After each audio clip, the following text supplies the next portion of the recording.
के पीछे ना बैठें ताकि आई कांटेक्ट रहे। या आगे आ जाएं, जो लोग आगे आ सकते हैं इजीली वो थोड़ा आगे आगे होके बैठ जाए। जी गुड इवनिंग सबको। कैसे हैं आप लोग? ठीक हैं? God bless. गुड। सॉरी मैं आज ताखीर का शिकार हुआ, लेकिन कोई बात नहीं, कभी कभी टीचरों को भी इजाज़त होनी चाहिए। ठीक। 2 मिनट दीजिए, मैं पासवर्ड ऑन कर।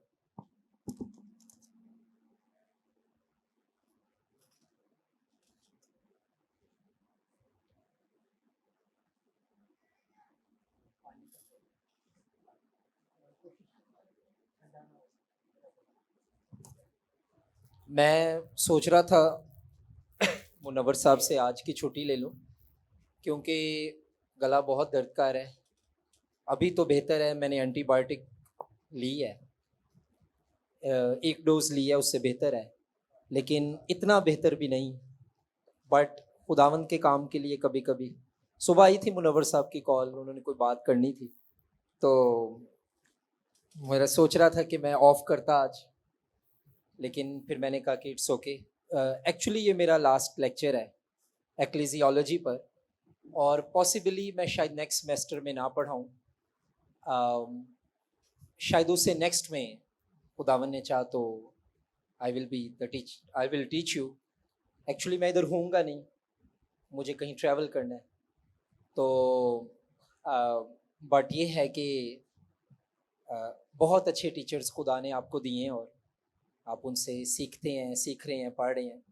लेकिन ये है कि नेक्स्ट सेमेस्टर में नहीं, लेकिन उससे नेक्स्ट सेमेस्टर खुदावन ने चाहा तो मुलाकात होगी। कैसे हैं आप सब लोग? क्या हुआ है, आवाज़ ही नहीं निकल। ठीक है आप लोग? Good good, praise God. Online वाले भी मैं उम्मीद करता हूँ ठीक होंगे। मैं गौर कर रहा था इस पर कि हमारा ये जो कोर्स एक्लेसियोलॉजी जब से स्टार्ट हुआ था, अदिल साहब थैंक यू, आपने इस दौरानिए में काफ़ी हेल्प की। तो मैं सोच रहा था कि क्या क्या चीज़ें थी या चीज़ें हैं जो हमने कवर की हैं, जो हमने गो थ्रू किया है। हमने एक्लेसियोलॉजी या इल्मुल कलीसिया की डेफिनेशन देखी, और मेरा ख्याल है एक से ज़्यादा देखी। Right, agree? ठीक है। उसके बाद हमने चर्च के वर्ड को देखा कि ये चर्च का जो लफ्ज़ है ये ग्रीक में क्या है, हिब्रू में क्या है, इसके मीनिंग क्या है, ये कहाँ कहाँ इस्तेमाल हुआ, और हवाला जात के साथ मैंने ये आपको बताया। फिर उसके बाद हमने थियोलॉजी और एक्लेसियोलॉजी में देखा कि ये कैसे एक दूसरे से मिलती हैं। ठीक है। उसके बाद एक्लेसियोलॉजी में इम्पोर्टेंट इश्यूज क्या हैं, इसको भी देखा हमने। मिसाल के तौर पे चर्च क्या है, चर्च का मिशन क्या है, चर्च का पर्पस क्या है, चर्च की क़ियादत कैसे फंक्शन करती है, और लीडरशिप की क्वालिफिकेशंस जिनमें मेनली हमने एल्डर, पास्टर, ओवरसियर, ये तीनों का फंक्शन एक है। कोई इसको पास्टर कहते हैं, कोई टीचिंग एल्डर्स कहते हैं। ठीक है। अब चर्च ऑफ जो पाकिस्तान है उसमें एंग्लिकन ट्रेडिशन में विकर कहते हैं, जो मिनिस्टर होता है। प्रेस्बिटेरियंस में मिनिस्टर भी कहते हैं, हम पास्टर ज़्यादा मशहूर है। फिर हमने देखा कि लोकल चर्च क्या है और यूनिवर्सल चर्च क्या है, और ये दोनों का आपस में क्या ताल्लुक है। फिर हमने देखा कि जो है नकाया का अकीदा हमने देखा था, और उसकी एक लाइन थी कि एक कलीसिया, पाक कलीसिया और रसूली कलीसिया। और मैंने आपको ये बताया था, जब मैं रसूली कलीसिया की बात कर रहा हूँ, ये कोई डिनोमिनेशन नहीं है, बल्कि रसूली कलीसिया से मुराद अपोस्टोलिक चर्च या इज्तमाई चर्च या कैथोलिक चर्च। देखें, जब आप कैथोलिक चर्च कहते हैं इसका मतलब है इज्तमाई कलीसिया। जब आप रोमन कैथोलिक चर्च कहते हैं तो इससे मुराद है रोमन कैथोलिक चर्च डिनोमिनेशन।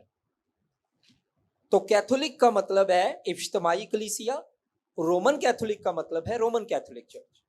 और फिर उसके बाद हमने कलीसिया एक कैसे है, कलीसिया पाक कैसे है, कलीसिया कैथोलिक या इज्तमाई कैसे है, बॉडी ऑफ क्राइस्ट, अमारत, एक का कॉन्सेप्ट मिलता है। यीशु ने कहा कलीसिया मेरा बदन है। फिर इसके बाद हमने देखा एक्लीसियोलॉजी के पीछे पढ़ने की वजूहात क्या है। अच्छा, मुझे आइडिया नहीं था हमने इतनी चीज़ें कवर की हैं। इंसान पढ़ाता जाता है ना, तो उसको नहीं आइडिया होता कि इतनी चीज़ें कवर हो रही। वैसे मेरे पास पूरी लिस्ट होती है। मैं जब कोर्स तैयार करता हूँ, मैं पहले से पॉइंट्स बनाता हूँ, मैंने पढ़ाना क्या है, और उस पर क्लिक कर देता हूँ जो पढ़ा दिया है। तो मेरे पास लिस्ट है जो जो पढ़ाया हुआ है, इसलिए मुझे याद है मैंने क्या पढ़ाया। फिर हमने ये देखा कि एक्लेसियोलॉजी जो है, इल्मुल कलीसिया, वो क्यों पढ़नी चाहिए। और ये जितना मैंने पढ़ाया है बाहवाला पढ़ाया है। पाकिस्तान में ना, हम जो बाइबल टीचर्स हैं, हमारे लिए, आप लोगों में से भी कल को जब कोई बाइबल टीचर बनेगा, किसी की कॉलिंग टीचिंग की भी यहाँ पे हो सकती है, तो आप लोग कोशिश कीजिए जब टीचिंग देते हैं किसी चीज पर या इवन प्रीच करते हैं, तो हवाले के साथ बात करें, बाहवाला बात पढ़ाएं लोगों को। क्योंकि जब उन्होंने आगे जाके पढ़ाना है तो उनसे सवाल हो सकता है, भाई आप ये जो बात कर रहे हो, ये सर जी या मैम आप जो बात कर रही हैं वो किस बुनियाद पे कर रही हैं, तो आप कहाँ से हवाला देंगे अगर आपकी तैयारी नहीं है। तो बाहवाला तालीम देना बहुत जरूरी है, ठीक है। तो आपको बाहवाला टीचिंग मैंने इन चीजों पर दी है। उसके बाद चर्च की डेफिनेशन के बाद हमने यूनिवर्सल चर्च डिटेल में देखा, लोकल चर्च डिटेल में देखा, चर्च का मिशन देखा। कितने मिशन हमने चर्च के देखे थे? 5। अब मैं नहीं पूछूंगा क्योंकि पुराना लेक्चर है, ठीक है। मेरे लेक्चर्स के साथ इवन के डेट भी होती है, इसलिए मुझे आइडिया हो जाता है कब कौन सा लेक्चर दिया। तो मिशन ऑफ द चर्च 5 थे, ठीक है। क्या मिशन है चर्च का, याद होगा आपको, कोई एक बताएं। नंबर 1 सबसे पहला मैंने बताया था, खुदा को जलाल देना, ग्लोरीफाई गॉड, ये चर्च का मिशन। एडिफाई द चर्च, मुकद्दसों की तरबियत करना, ये चर्च का मिशन है।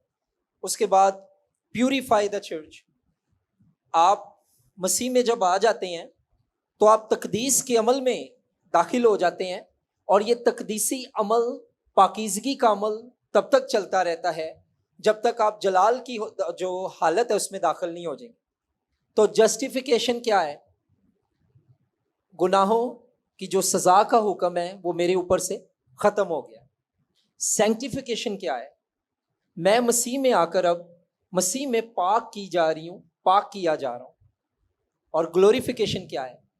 कि एक वक्त आएगा, मैं पहले गुनाह की सजा से छूटा, अब मैं गुनाह की ताकत से आजाद हो रहा हूं। एक वक्त आएगा मैं गुनाह की मौजूदगी से आजाद हो जाऊंगी या हो जाऊंगा। और फिर उसके बाद educate the body of Christ, हमने एक चर्च का पर्पस देखा। ये बहुत जरूरी है कि जिस चर्च में चर्च पे एजुकेशन नहीं हो रही वो चर्च नहीं। आप जमा और बड़ी जगहों पे भी होते हैं, पर हर जगह एजुकेशन नहीं उस तरह मिलती। Church must educate its members. तो इसके ऊपर डिटेल में हमने देखा, मैं दोबारा नहीं पढ़ाऊंगा। फिर चर्च का मकसद लास्ट में हमने देखा, बशारत का काम करना, खादिम दुनिया को तैयार करके देने। मैं किसी खास डिनोमिनेशन का नाम नहीं लूंगा, आप बेहतर जानते हैं, लेकिन आपने देखा है बहुत से चर्चेस बहुत बहुत साल पुराने हैं, लेकिन सवाल ये पैदा होता है उन्होंने आगे कितने चर्च प्लांट किए। जिन चर्चेस को इतने इतने साल हो गए हैं, आगे और कितनी कलीसियाएं उन्होंने कायम की, कितने लीडर तैयार किए, उनके चर्च से कितने खादिम निकले, उनके चर्च से कितने लोग निकले हैं जो मिशनरी बन के दूसरे जगहों पे जाएं। अब बाहर से सिर्फ मिशनरी पाकिस्तान में नहीं, पाकिस्तान से भी मिशनरी, चलो यूरोप अमेरिका नहीं, कोई एशिया की तरफ ही चले जाएं, कोई मिडिल ईस्ट साइड पे चले जाएं, और जगहों पे चले जाएं जहां पर आप अंजील लेके जा सकते हैं। ऐसा तो नहीं है कि मिशन का बुलावा सिर्फ गोरों के पास है और देसियों के पास नहीं है। हमारे पास भी भाई वही बुलावा है। क्यों तारक साहब, साडा भी मिशन का बुलावा है, सानू भी खुदा किते बुला सकता है। तो पाकिस्तानी चर्च मिशनरी चर्च नहीं है, और अगर है तो भी बहुत कमजोर है, बशारती नहीं है। हम ये तो गाते हैं ईस्टर पे, तेरे प्यार नू लैके असी लोकां कोल जाइए, पर किन्ना जाने लोकां को। ਅਸੀਂ ਗਾ के घर जरूर चले जाने हैं, पर उस तो बाद लोगों को कोई नहीं जे जाते। और आपके चेहरे पे एक बड़ी इंटरेस्टिंग स्माइल ये बता रही है, जी सरखुरम आप ठीक है। ऐसा ही है सर, वजह फरमाया कि we must go out to the people, हमें लोगों तक जाना है। तो एवेंजलिज्म, सो 5 बातें चर्च का मिशन थी। उसके बाद हमने क्या किया, founding of the church, church की बुनियाद कैसे डली। सैमसन साहब क्या बात है, आ जाए आ गया।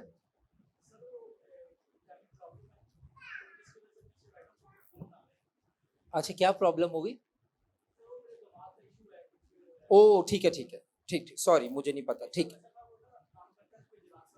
हाँ हाँ,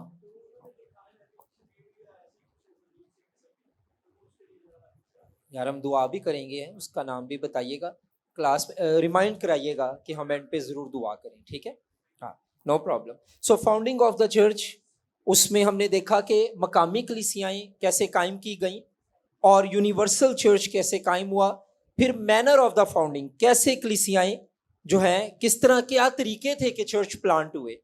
और फिर उसके बाद हमने देखा था biblical images of the church.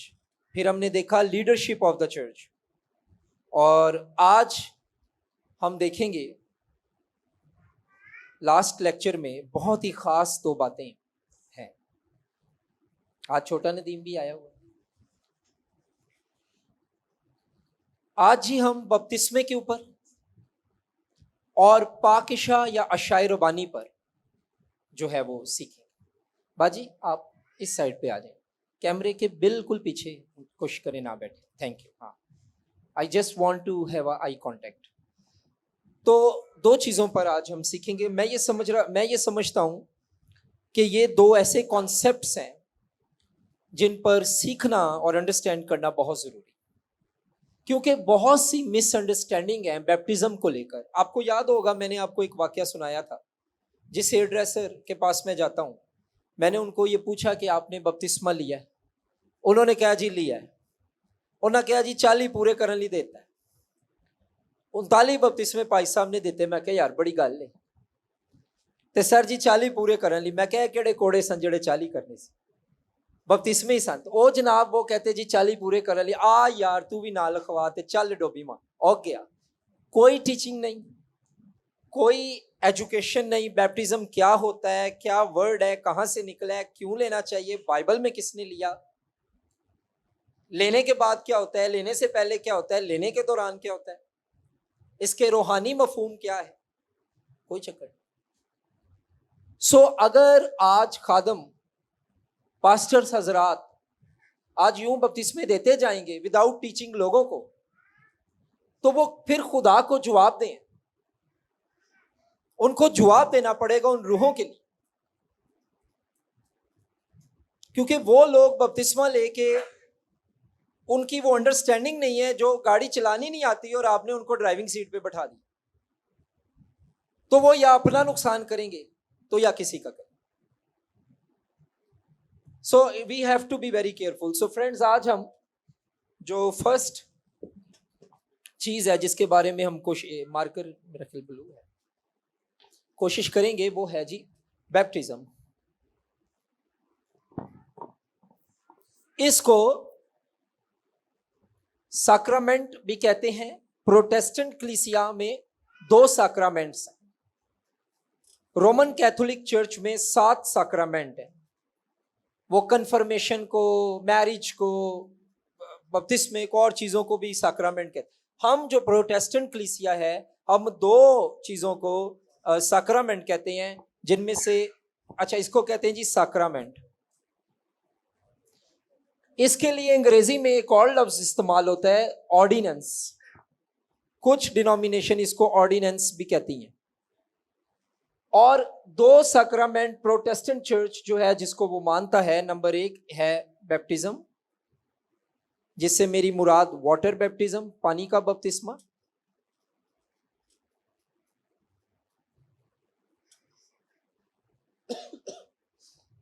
और दूसरा है होली कम्युनियन, जिसे हम पाकिशा या इशाए रब्बानी कहते हैं। इफ्तिखार साहब साथ गए, मुनव्वर साहब आए नहीं आज, बड़े रेगुलर है। सुना सुना महसूस हो रहा है इफ्तिखार साहब के बगैर। सो दो जी सैक्रामेंट्स हैं, प्रोटेस्टेंट चर्च जिनको एक्नॉलेज करता है, फर्म करता है, मानता है। नंबर एक बैप्टिज्म, पानी का बपतिस्मा, और दूसरा है इशाए रब्बानी, होली कम्युनियन। इसके बड़े नाम हैं, मैं जब आपको पढ़ाऊंगा ना इसके 3-4 नाम हैं, ठीक है। सबसे पहले आज हम मैं और आप मिलकर सीखेंगे बैप्टिज्म के ऊपर। पानी का बपतिस्मा ये क्या है, ये क्यों जरूरी है, और क्या जो है इसका इफेक्ट है, और हमारी क्रिश्चियन लाइफ और मिनिस्ट्री में इसका क्या रोल है। तो हवाला जात जरूर निकालिएगा, अपनी अपनी बाइबल सामने रखें। पहली चीज सबसे पहले निकालें मत्ती रसूल की मार्फत लिखी गई अंजील 28वां बाब 18 ता 19 आयात।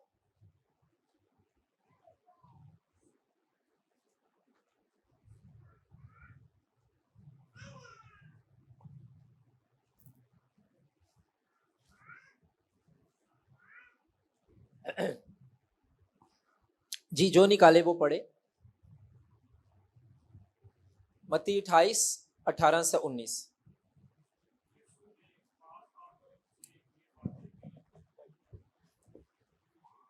आप में से कोई निकाल के रखे मरकस 16:51। मरकस 16:51, बहनों की तरफ से कोई निकाल के रखे मरकस 16:51।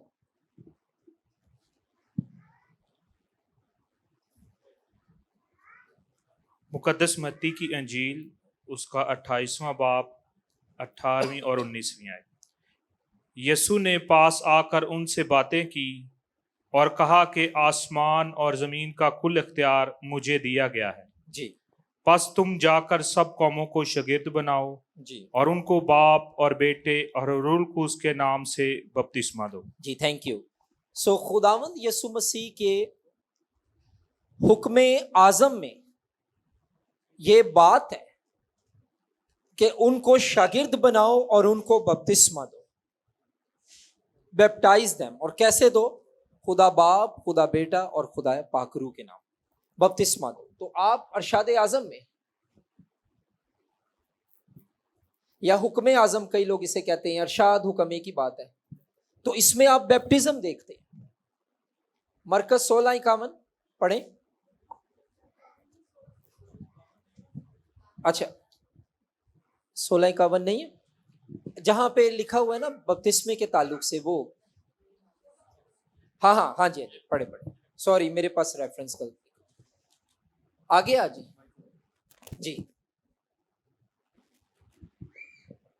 जी। मरकस की अंजील उसका 16वां बाब उसकी 16वीं आयत। हाँ जो ईमान लाए और बपतिस्मा ले हाँ, वो निजात पाएगा। जो ईमान लाए और बपतिस्मा ले वो निजात पाएगा। यहाँ पे भी मरकस में भी हम देखते हैं बैप्टिज्म का जिक्र मौजूद है। अमाल 2:41।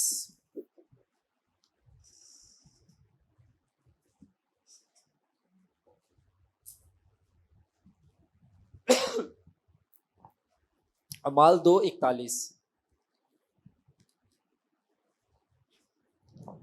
शाबाश, निकालें पढ़ें। रसूलों के अमाल दूसरा बाब 41वीं आयत। बस जिन लोगों ने उसका कलाम कबूल किया उन्होंने बपतिस्मा लिया और उसी रोज 3000 आदमियों के करीब उनमें मिल गए। ठीक है जी, जब कलाम कबूल किया गया है तो बपतिस्मा लिया गया। कलाम के कबूल होने से पहले बपतिस्मा नहीं, कलाम सुनाना और कबूल होने के बाद बपतिस्मा।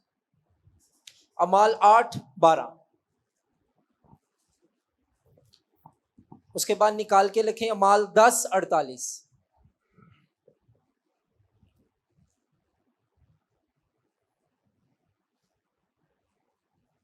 जी अमाल 8:12, शाबाश। लेकिन जब उन्होंने फिलिप्पुस का यकीन किया जो खुदा की बादशाही और यीशु मसीह के नाम की खुशखबरी देता था, तो सब लोग खा मर्द खा औरत बपतिस्मा लेने लगे।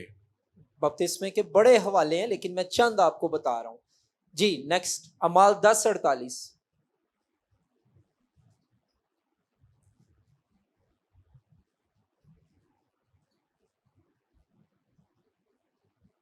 और उसने हुक्म दिया कि उन्हें यीशु मसीह के नाम से बपतिस्मा दिया जाए। जी इस पर उन्होंने उससे दरख्वास्त की कि चंद रोज हमारे पास रहे। हाँ जी, इसमें ना अमाल 9:18, अमाल 16:15, अमाल 16:33, अमाल 18:8 कई हवाला जाते हैं।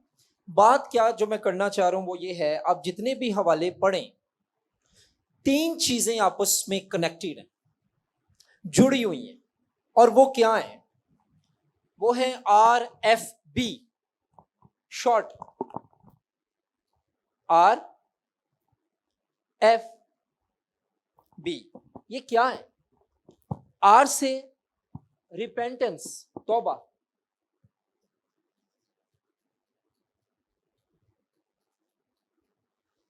F से फेथ और B से baptism.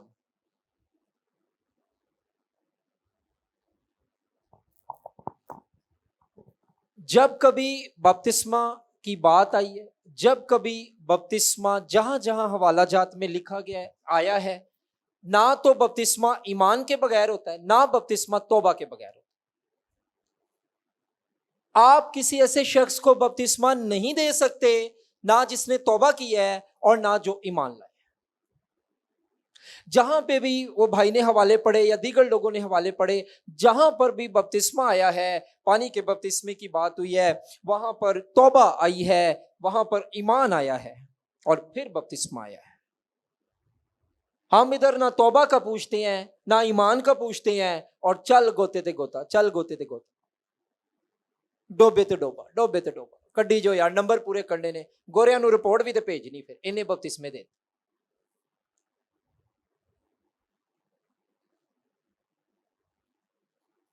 So what is the important point I want to teach? मैं आपको टीच क्या करना चाह रहा हूं, जो अहम नुक्ता है वो ये है कि बैप्टिज्म की जब भी बात आई है न्यू टेस्टमेंट में, उसमें फेथ और रिपेंटेंस के एलिमेंट साथ साथ, ईमान है, तौबा है, फिर बपतिस्मा। आप ईमान लाए हैं, आपने तौबा की है, फिर आपने बपतिस्मा लिया। बपतिस्मा, किसी ने बड़ी अच्छी बात की, ये अंदरूनी तब्दीली का बैरूनी इजहार है। आपके अंदर खुदा जो काम करता है वो अंदर घुसकर कोई नहीं देख सकता, पर बपतिस्मा ये लोगों को ऐलान करता है कि मेरे अंदर खुदा ने काम कर दिया। ये रस्म नहीं है सिर्फ, ये सैक्रामेंट है, ये हमारे ईमान का इजहार है, ये हमारी गवाही है, ये हमारे अंदर की तब्दीली का बैरूनी इजहार है। कुरनेलियस के घराने के ताल्लुक से देखते हैं, अमाल 10वां बाब 44 से 48, मेरा ख्याल ये पढ़ लिया है, लेकिन यहाँ जो मैं मेन बात करना चाह रहा था वो यही थी कि उनका जो बैप्टिज्म है उसका सीक्वेंस देखें कैसे हुआ। मेरा ख्याल पढ़ लें, बेहतर है। अमाल 10वां बाब 44 से 48 आयात। जी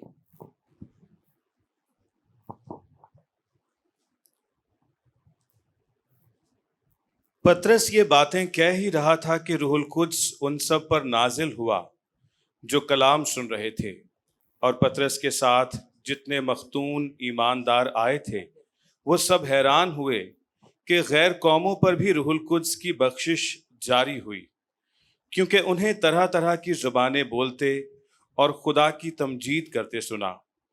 पतरस ने जवाब दिया, क्या कोई पानी से रोक सकता है कि ये बपतिस्मा ना पाएं जिन्होंने हमारी तरह रूहुल कुद्स पाया? और उसने हुक्म दिया कि उन्हें यीशु मसीह के नाम से बपतिस्मा दिया जाए। इस पर उन्होंने उससे दरख्वास्त की कि चंद रोज हमारे पास रहे। जी, एक बात याद रखिए, चलें मैं आप लोगों में से किसी से पूछना चाहता हूं, मैं चाहता हूं आपकी पार्टिसिपेशन हो। बैप्टिज्म का मेन पर्पस क्या है?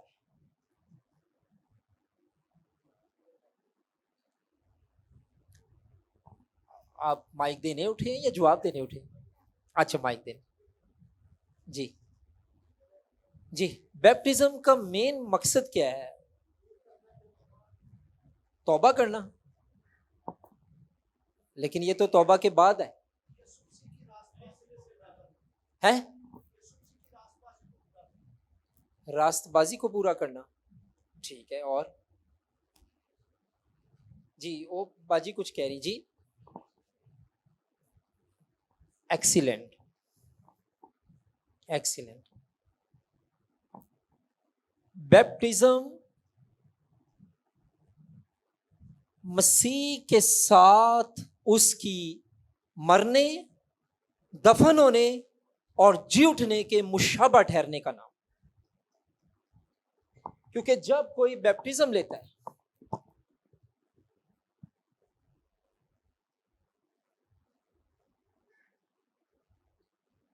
इधर देखें सब, तो 3 स्टेप्स हैं। सबसे पहले जब कोई मसीह का इकरार करता है तो वो अपना इनकार करता है। अपना इनकार किए बगैर मसीह का इकरार नहीं हो सकता। अपना इनकार और उसका इकरार। तो सबसे पहले मसीह में कोई मरा, फिर पानी में जाकर मसीह में वो दफन हुआ, और पानी से ऊपर आकर वो मसीह में न्यू लाइफ इन क्राइस्ट, वो मसीह में नई जिंदगी जी। 1, 2 and 3। डेथ ऑफ क्राइस्ट, और फिर मसीह में दफन होना, मसीह में मरना, मसीह में दफन होना, और फिर मसीह में जी उठना। अब मैं जिंदा ना रहा, मसीह मुझ में जिंदा। गलतियों 2 बाब 20 और 21 आयत। बपतिस्मा थियोलॉजियंस इसको कहते हैं, इल्म इलाही के माहिरीन इसको कहते हैं बपतिस्मा identify with Christ, identification with Christ.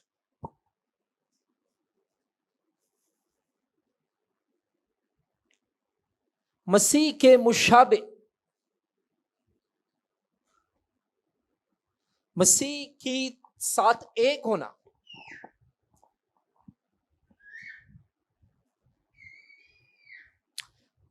Romeo 6 बाब 3 आयत।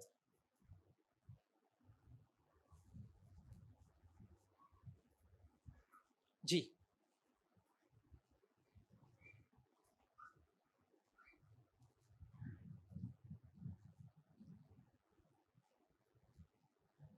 रोमियो 6 बाब 3 आयत। क्या तुम नहीं जानते कि हम जितनों ने मसीह यीशु में शामिल होने का बपतिस्मा जी लिया, सॉरी, मसीह यीशु में शामिल होने का बपतिस्मा लिया। जी बपतिस्मा लिया, हाँ, तो उसकी मौत में शामिल होने का बपतिस्मा लिया। यस, आमेन। आमीन। कुलसियों 2 बाब 12 आयत।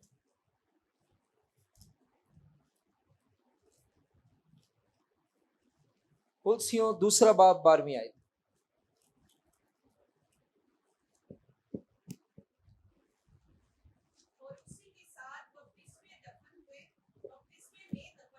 और उसी के साथ बपतिस्मा में, ये देखें, दफन हुए उसी के साथ। किसके साथ? क्राइस्ट के साथ। जी आगे। और इसमें खुदा की कुव्वत पर ईमान लाकर जिसने उसे मुर्दों में से जलाया, उसके साथ जी भी उठे। जिसके साथ दफन हुए हैं उसके साथ ही जी उठे। जिसके साथ मरे हैं, जिसके साथ दफन हुए हैं, उसी के साथ जी उठे। इन 3 स्टेजेस पे अगर आप नहीं चेंज हुए तो इन 3 स्टेजेस पे क्राइस्ट भी चेंज नहीं हुआ। You died with him, you buried with him, you rose again in him. आप मसीह के साथ मरे हैं, आप मसीह में दफन हुए हैं, आप मसीह में जी उठे। अगर आप वही हैं तो क्राइस्ट भी वही है। पहला पतरस 2 बाब 21 आयत। हवाले इसलिए इतने पढ़वा रहा हूं कि आपके माइंड में ये कॉन्सेप्ट्स बैठे हैं।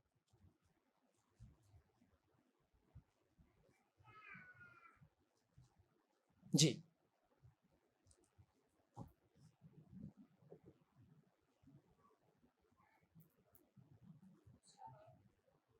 पहला पतरस 2 बाब 21 आयत।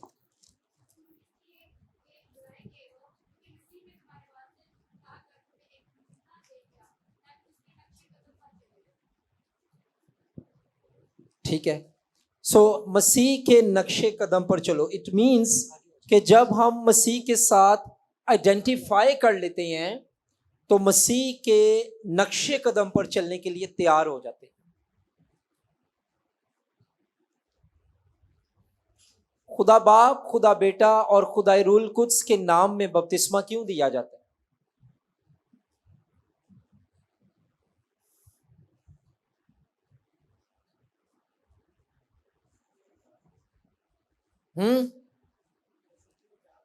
सही, ठीक हो गया।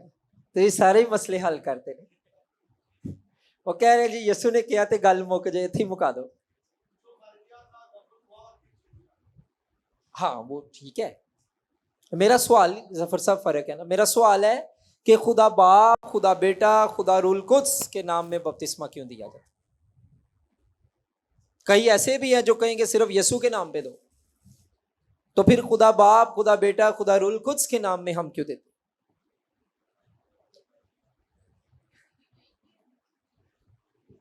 हाँ जी, एक ही है। कैसे एक है? ये एक ही, एक भी है और एक नहीं भी है, क्योंकि बेटा खुदा है, बाप खुदा है, लेकिन बेटा बाप नहीं, बाप बेटा नहीं। आप लोगों ने ट्रिनिटी पढ़ा है? नहीं, अकीदा तसलीस पढ़ा है? हालेलुया पढ़न तो बाद भी। लेकिन आप इस तनाजुर में ठीक कह रहे हैं, ये मकसद में एक है, ठीक है, इनका खासा एक है, इनका मकसद एक है, लेकिन बाप बेटा नहीं है, बेटा रूह नहीं है, रूह बाप नहीं है, लेकिन तीनों खुदा हैं। जी, तसलीस पे लेक्चर नहीं होगा आज, मैं भी नेक्स्ट टाइम। नहीं, आप लोगों ने यार पढ़ लिया तो फिर कुछ और पढ़ा लेंगे आप। जी, बेसिकली इस क्वेश्चन का बड़ा सिंपल आंसर है, और वो ये है कि मैंने आप लोगों को BRFB वाला फार्मूला बताया है। RFB वाला जो फार्मूला है वो क्या है? R से क्या है? रिपेंटेंस। किसी बंदे नू तौबा तो बगैर तुसी पादरी साहिबान बपतिस्मा नहीं देना। जब तक वो इंसान रिपेंट ना करे अपने गुनाहों से और मसीह पर ईमान ना लाए। दो काम ने, कुछ छड़ना है, कुछ फड़ना है। छड़ना है गुनाह, फड़ना है मसीह ਨੂੰ। कुछ चीजें पीछे करनी है, कुछ चीजें आगे रखनी है। पीछे रखना है अपना माजी, आगे रखना है यीशु। तो जब रिपेंट कर लिया गुनाहों से, बिलीव कर लिया, फेथ ईमान, पिस्तिस ग्रीक में पिस्तियो वर्ब है, पिस्तिस नाउन। जब आप ईमान ले आए, जब आपने रिपेंट कर लिया, फिर आप क्वालिफाई करते हैं बैप्टिज्म लेने के लिए। डोबा खातर नहीं करना, गोते मारने की खातर नहीं करना, नंबर पूरे करने के लिए नहीं करना। ईमान और तौबा जिसने की है, ईमान जो लाया, तौबा जिसने की, उसको बपतिस्मा देना है। इससे पहले कोई बंदा ईमान लाए, आपको ईमान पे टीच करना पड़ेगा। इससे पहले कि कोई तौबा करे, आपको उसको तौबा तक लाना पड़ेगा। तो टीचिंग ही टीचिंग है। तो फिर आता है बैप्टिज्म। तो क्यों हम तसलीस को इस्तेमाल करते हैं, या क्यों हम बाप बेटा पाकरू के नाम में बपतिस्मा देते हैं? क्योंकि हम, बड़े गौर से सुनिएगा, हम ये ईमान रखते हैं कि हमारी नजात में तीनों इन्वॉल्व हैं। बाप का मंसूबा है, बेटा पूरा करता है, पाकरू जाहिर करता है। हमारी नजात तक, हमारे इस बपतिस्मे के फैसले तक लाने में भी तसलीसे मुकद्दसा, मसरूफ़े अमल और शामिल हाल है। इसलिए हम बाप बेटा पाकरू के नाम में बपतिस्मा देते, बिकॉज वी बिलीव कि ये प्लान ऑफ सल्वेशन बाप का था, पूरा बेटे ने किया और जाहिर रूहुल कुद्स का। बेटा खुद से कुछ नहीं करता, जो बाप को करते देखता है वो ही करता। किसी ने कहा यसु जी खाना खा लो, उसने कहा मेरी खुराक ये है कि मैं अपने भेजने वाले की मर्जी पूरी करूं। ते ओ की मर्जी सी जड़ी पूरी करनी सी, नजात, हमारे लिए नजात दहिंदा बन के नजात का इंतजाम करना, उसके लिए सबसे अव्वल, इवन मौजज़े भी उसके लिए फर्स्ट चीज नहीं थी। रूहों की नजात क्राइस्ट के लिए प्रायोरिटी थी। इसलिए खुदावन ने कहा कि चो बदरुआ निकल जान ते वो कार खाली ना रखे, क्योंकि वापस और आएंगी और साथ भी लाएंगी। ओ छोटा नदीम खुश हो रहा है लेक्चर में, ही इज एंजॉयिंग, मजा बड़ा है ना, बरकत मिल रही है।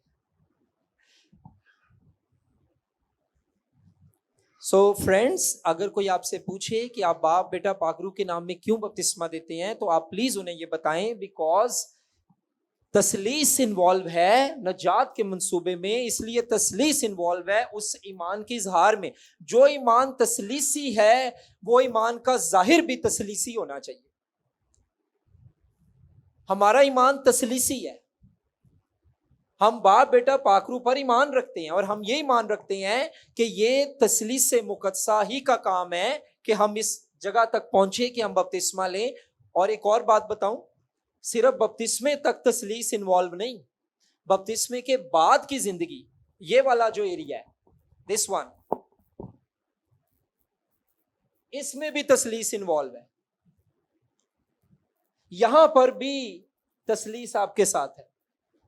बाप की शफकत, यसु मसीह की रफाकत, रूहुल कुद्स की तकवियत आपको क्रिश्चियनिटी में लेके चलती है। आप खुदा के साथ खुदा के बगैर चल ही नहीं सकते। आपको खुदा के साथ चलने के लिए भी खुदा चाहिए। You can not love God without God. आप खुदा से खुदा के बगैर प्यार ही नहीं कर सकते, और जिससे प्यार करना है वही ताकत देता है कि उससे प्यार करो। जिसके साथ चलना है वही साथ चलता है कि उसके साथ चलो। कितना दिल खूबसूरत प्यार है यार। दुनिया कहती लै मैं तेरे हाल ते तेनू छाड़ना, कुछ करके विखा। खुदावन कहता है मेरे नाल चलना है, मैं तुहाडे नाल आके चलांगा क्योंकि तुसी मेरे नाल चलो। क्या प्यार है जफर साहब, अपने साथ चलाने के लिए भी खुद साथ चलता है। दुनिया कहती लै हुण आप ही करके विखा, मैं तेरे नाल नहीं आ, पर खुदा कहता है नहीं, मेरे साथ चलने के लिए भी मैं तुम्हें चलाऊंगा। तो चलना भी खुदा नाल, चलाने वाला भी खुदा। So that is the reason कि हम ट्रिनिटेरियन लोग हैं, और ये वजह है कि हम बाप बेटा पाकरू के नाम में बपतिस्मा देते हैं। अच्छा, एक चीज आपने याद रखनी है, बपतिस्मा का जब लिया जाता है तो ये एक ऐसा इकरार है जो ओपन है, पब्लिक है, और इस इकरार का जो अहम पहलू है वो ये है कि यसु मसीह सिर्फ मेरा नजात दहिंदा नहीं बल्कि मेरा खुदावंद भी। पढ़ें जरा रोमियो 10वां बाब 9वीं आयत।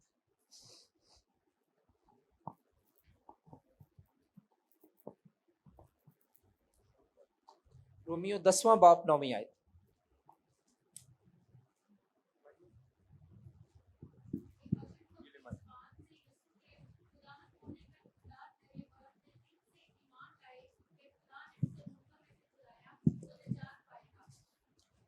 मेरा ख्याल माइक में पढ़ दें सिस्टर। सॉरी, आप माइक आप जी। रोमन्स 10:9। अगर तू अपनी जबान से यस्सु के खुदावंद होने का इकरार करे और अपने दिल से ईमान लाए कि खुदा ने उसे मुर्दों में से जिलाया, हाँ जी, तो नजात पाएगा। हाँ जी, ये जो लफ्ज खुदावंद है ना, यस्सु के खुदावंद होने का इकरार करे, इसके लिए ग्रीक में लफ्ज है कुरियोस।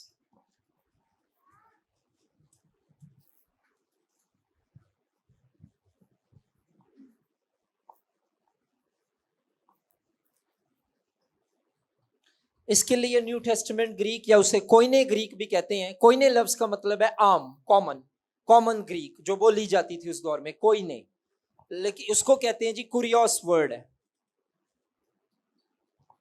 कुरियोस।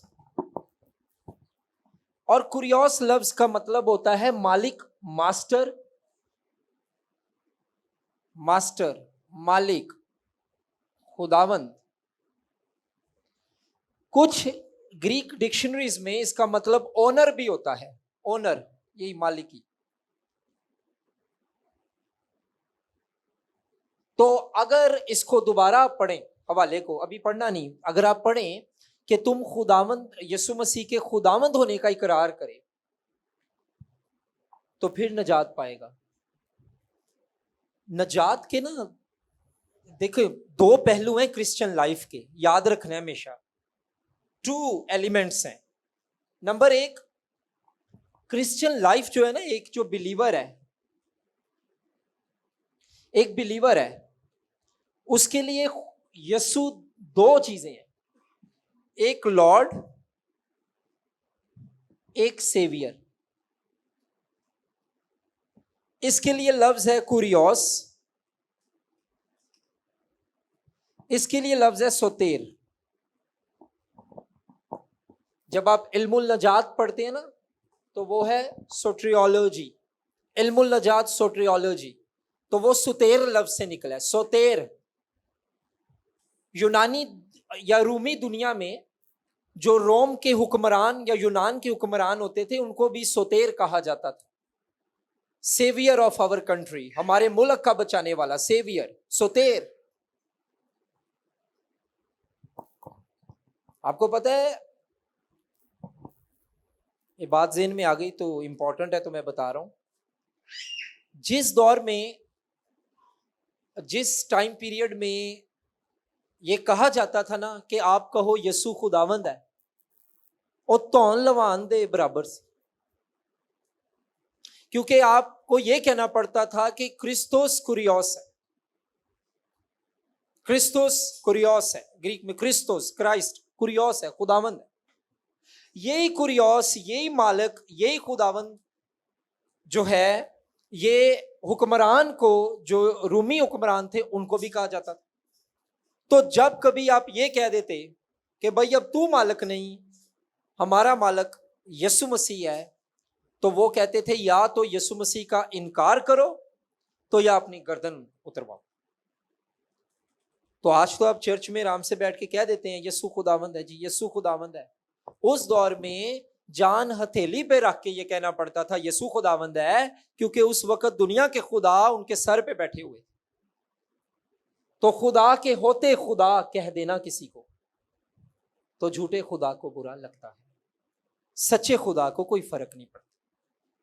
सच्चा एक ही है, झूठे कई हो सकते। क्रिश्चियन लाइफ में, बपतिस्मे की बात है, क्रिश्चियन लाइफ में जब आप बपतिस्मा लेते हैं, आप पब्लिकली, एलानिया, बाज़ाब्ता और बेबाक तरीके से ये ऐलान करते हैं कि यीशु मेरा खुदावंद है। अब ये चेक करें, फार्मूला क्या बताया था बपतिस्मे के ताल्लुक से? RFB, well done, okay. RFB, R क्या है? तौबा, F, ओके, इधर लिखूंगा तौबा, और फिर वेल डन, ईमान। ठीक है, आपका R हो गया, आपका F हो गया। बैप्टिज्म इधर से B, बपतिस्मा। आप ये दोनों जब करते हैं तो यीशु आपका नजात दहिंदा है। पर जब ये ऐलान करके ये ले लेते हैं तो फिर वो आपका खुदावंद है, मालिक है। और अगर आपने ये ले लिया है लेकिन आपकी जिंदगी से ये जाहिर नहीं हो रहा कि यीशु खुदावंद है, तो फिर चेक करें कि क्या ये जो किया था ये भी ठीक है या नहीं, कि वेखी वेखी कर लिया। बहुत से लोगों का यीशु निजात दहिंदा तो बन चुका है, खुदावंद नहीं बना। सर आप क्या बात कर रहे हैं, हमें समझ नहीं आ रहा। हम तो समझते थे दोनों चीजें एक ही हैं। नो, बहुत फर्क है। एक आयत है, खुदावंद यीशु मसीह ने कहा था अगर मैं गलत बोलूं तो मुझे करेक्ट करना। उस दिन बथेरे मुझे कहेंगे ए नजात दहिंदा, ए नजात दहिंदा, हमने तेरे नाम से बदरूहों को निकाला। मैंने कुछ गलती तो नहीं कर दी? हाय हाय हाय हाय, हालेलुया, वेरी गुड, शाबाश। नजात दहिंदे का वर्ड वहां नहीं आया, खुदावन कुरियोस का वर्ड आया। इत्थे इन्ने मसले नहीं है, क्योंकि यहां पर तौबा भी हम कर लेते हैं, ईमान भी हम ले आते हैं। तो जब हम तौबा करते हैं, ईमान ले आते हैं, वो हमारा नजात दहिंदा तो बन जाता है। खुदावंद वो आपका तब बनता है जब आप उसकी मर्जी को अपनी लाइफ में पूरा करते। जिन लोगों को खुदावंद के सामने शर्मिंदा होना पड़ेगा वो इतने ज्यादा नहीं होंगे जिन्होंने तौबा नहीं की।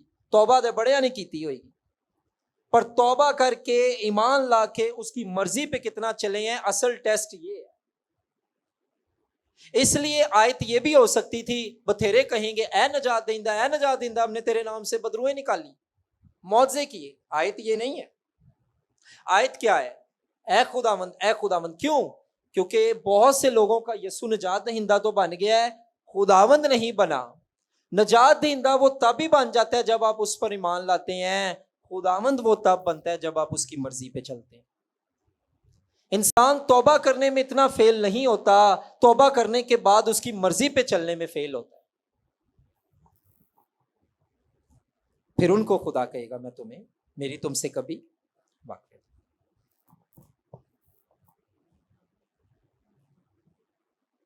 बैप्टिज्म, इस वाले आप लेक्चर समझ रहे हैं, मुश्किल चीजें थोड़ा सा, क्योंकि बपतिस्मे का टॉपिक है, इस पे बाहवाला लॉजिक से बात करनी होती है, इसलिए मैं थोड़ा सा ना इसको डीपली देख रहा हूं। तो आई होप कि आप अंडरस्टैंड कर रहे हैं, ठीक है।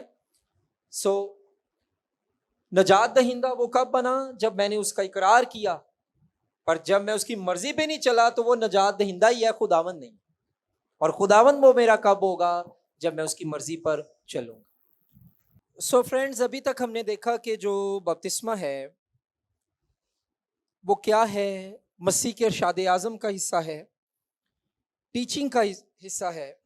अमाल की किताब में से काफ़ी हवाला जात हमने इसके ताल्लुक से देखे। फिर इसकी इम्पोर्टेंस को देखा कि ये मसीह के साथ एक होना है, मसीह के साथ आइडेंटिफाई करना है, मुशाबे मसीह के साथ होना है। और फिर हमने ये देखा कि जो वाटर बैप्टिज्म है, पानी का बपतिस्मा है, ये तौबा और ईमान के बगैर नहीं आप दे सकते किसी को। वो शख्स तौबा करे, वो अपने गुनाहों से इकरार करे, वो शख्स मसीह पर ईमान लाए, और फिर उसे बपतिस्मे पे टीचिंग दी जाए, और फिर आप उसे वाटर बैप्टिज्म दें जब आपको पता चले कि ही इज और शी इज रेडी। अच्छा, एक बात आपने याद रखनी है, नजात पानी में नहीं है। नजात पानी में नहीं है, नजात उस ईमान में है जिससे आप पानी में उतरते हैं। पानी के थ्रू नजात नहीं है, ईमान के थ्रू नजात। तो पानी सिर्फ एक सिंबल है, एक निशान है। वो एक सिर्फ एक निशान है कि जिसमें हम जाते हैं, मसीह में दफन होते हैं, ऊपर आते हैं तो मसीह में जी उठते हैं। तो पानी में नजात नहीं है, ईमान में नजात है, जिस ईमान से आप पानी में गए हैं। तो इसको क्लियर कर लें। अच्छी बात है, मैंने देखा है कई लोग बहुत फूल शूल फेंकते हैं, पानी को सजाएंगे, फूल फेंकेंगे, गुलाब फेंकेंगे, बुरी बात नहीं है, अच्छी बात है। ये कोई इट्स नॉट बैड थिंग, मैं इसके अगेंस्ट नहीं कह रहा हूँ, प्लीज मुझे रॉन्ग ना लें, लेकिन ये देख लें कि वो पानी पानी है। The main thing is your ईमान, ठीक है? तो इसको क्लियर करना है। अमाल 15:9, अमाल 15:9 पढ़िएगा जल्दी से। और पहला यूहन्ना पहला बाब 9वीं आयत, ये यूहन्ना की अंजील नहीं है, यूहन्ना का खत है। पहला यूहन्ना पहला बाब 9वीं आयत, ये भी निकाल लें। हेलो। और खुदा ने जो दिलों को जानता है उनको भी हमारी तरह रूह कुदस देकर उनकी गवाही दी। जी, अमाल 15:9 जी, पहला यूहन्ना पहला बाब 9वीं आयत।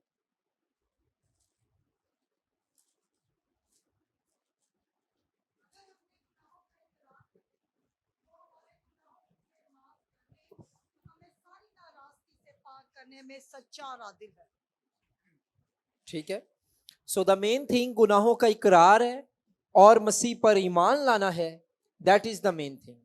ठीक है, अब बपतिस्मा कैसे दिया जाए, इसका मोड क्या है, इसका तरीका क्या है,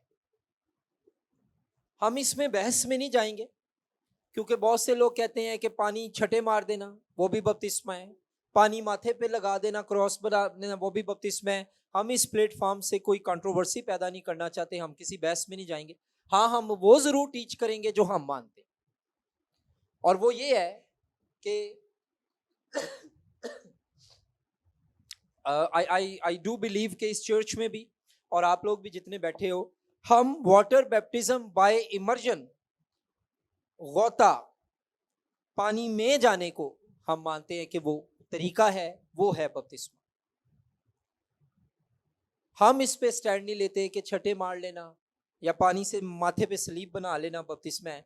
हम जितने यहाँ बैठे हैं, आई होप कि हम सब इज्तिमाई तौर पर यही कहते हैं कि बैप्टिज्म बाय इमर्जन इसे कहते हैं। इमर्जन का लफ्ज है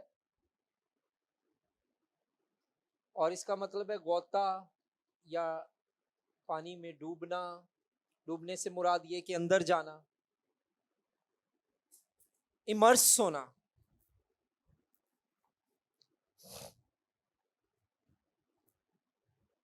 और हम ये क्यों मानते हैं, क्योंकि अगर हम ये कह रहे हैं हम मानते हैं तो हमें दलील भी देनी पड़ेगी हम ये क्यों मानते हैं। आप अगर किसी को ये कहें जी मैं ये मानती हूं, मैं ये मानता हूं, तो दलील भी तो दें कि आप ये क्यों मानते हैं। पाकिस्तान में ना हम बड़े जज्बाती लोग हैं, हम जज्बाती कौम है। क्रिश्चियनों का भी यही हाल है, हम बहुत जल्दी जज्बाती हो जाते। बस यार तेनू की ये मेरा पादरी कहता है, यार तेरा पादरी कहता है, किस वजह तो कहता है। तो अपने पादरी से जाके पूछ के वो अगर ये बात कर रहा है वो क्यों कर रहा है, कैसे कर रहा है। तो हम मंतकी और दलीली लोग नहीं है, जज्बाती लोग हैं। यार आप कोई काम कर रहे हो, आप कोई प्रैक्टिस चर्च में कर रहे हैं, आप उसकी दलील पेश कर दें भी आप चर्च में क्यों कर रहे हैं, गुस्सा क्यों कर रहे हैं। क्वेश्चन अगर किसी ने चर्च में से पूछ लिया आप माइंड क्यों कर रहे हैं, आप दलील दें, रीजन दें, रीजन से बात करें। कई लोग गुस्सा, कई पास्टर्स गुस्सा कर जाते हैं, भाई साहब हम ये कर रहे हैं ऐसे तो क्यों कर रहे हैं। बेटा आपको नहीं पता, हम करते आ रहे हैं, जाओ चुप करके जाके बैठो, तुम्हें नहीं पता। वो बच्चा पूरी जिंदगी सवाल पूछने से कासर रहता है। सो दलील देनी पड़ेगी। तो इसमें सबसे पहली जो दलील है नंबर 1 वो ये है कि जो बपतिस्मा के लिए जहां पर भी वर्ड्स इस्तेमाल हुए हैं मेनली वो लफ्ज ग्रीक में बैप्टिजो है।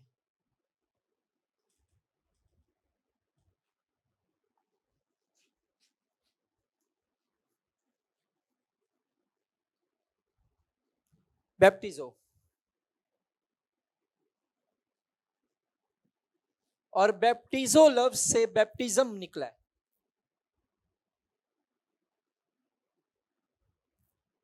जिसका मतलब बपतिस्मा है। और ये जो बैप्टिजो लफ्ज है इसका मतलब पानी छिड़कना नहीं, पानी माथे पे लगाना नहीं, इसका मतलब टू डिप, टू इमर्स।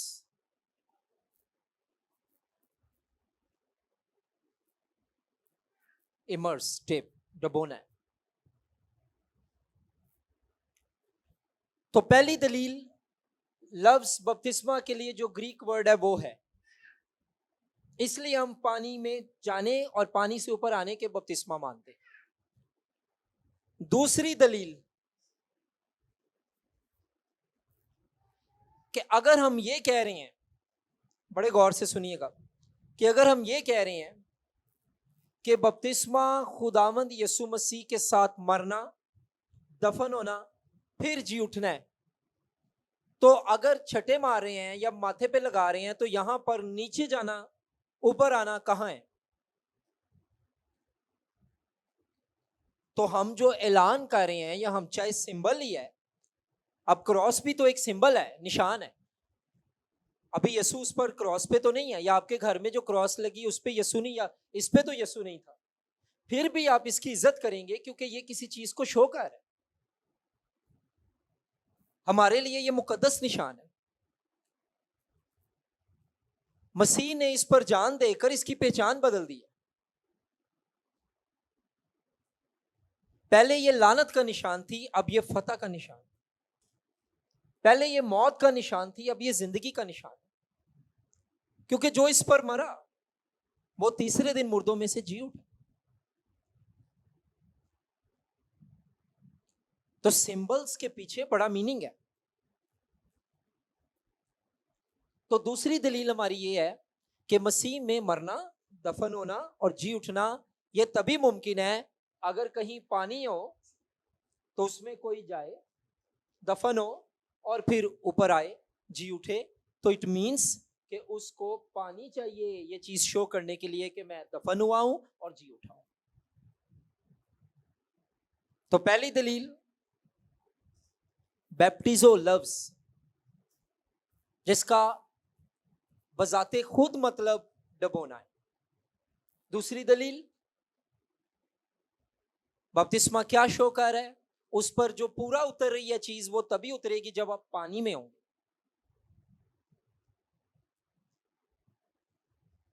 अमाल 8:38 पढ़िएगा।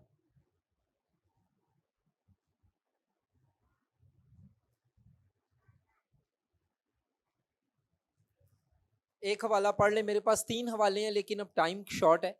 अमाल 8:38 जी।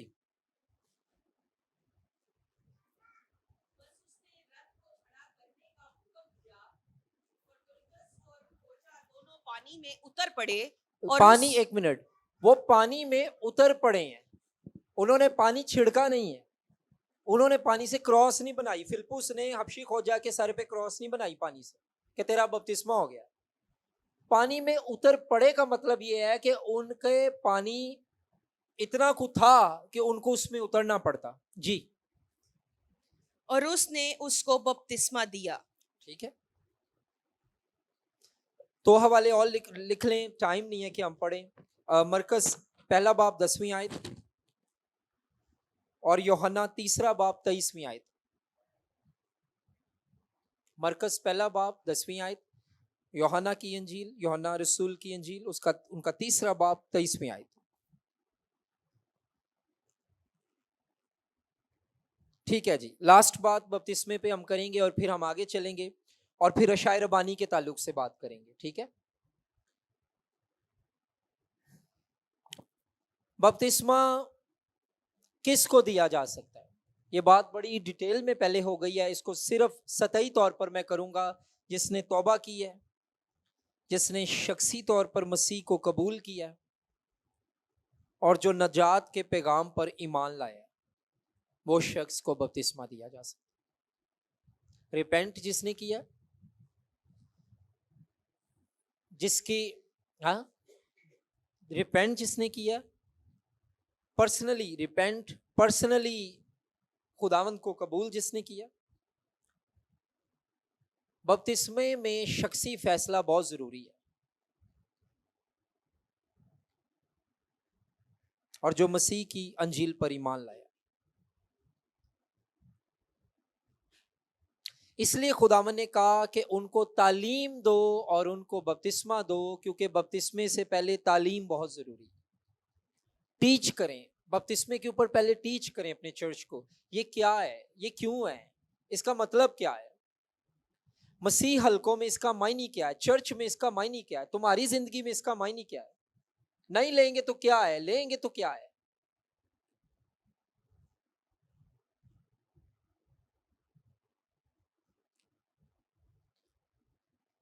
अब कई हवाला जाते हैं जहां पर लिखा है कि सारे सारे घरानों को भी बपतिस्मे दिए गए। उस सवालों को लिख लें, अमाल 16:15, अमाल 18:8, पहला कुरिन्थियों पहला बाब 16वीं आयत।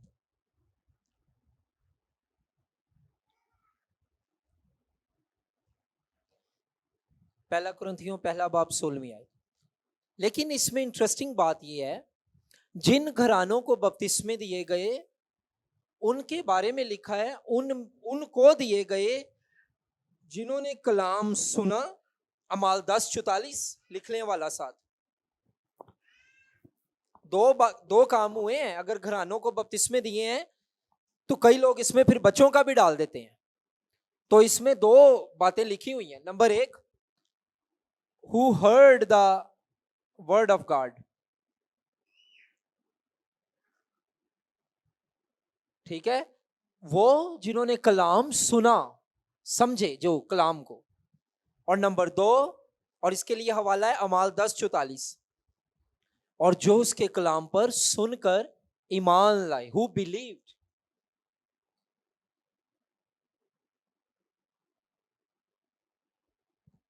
अमाल 16:31 और 34।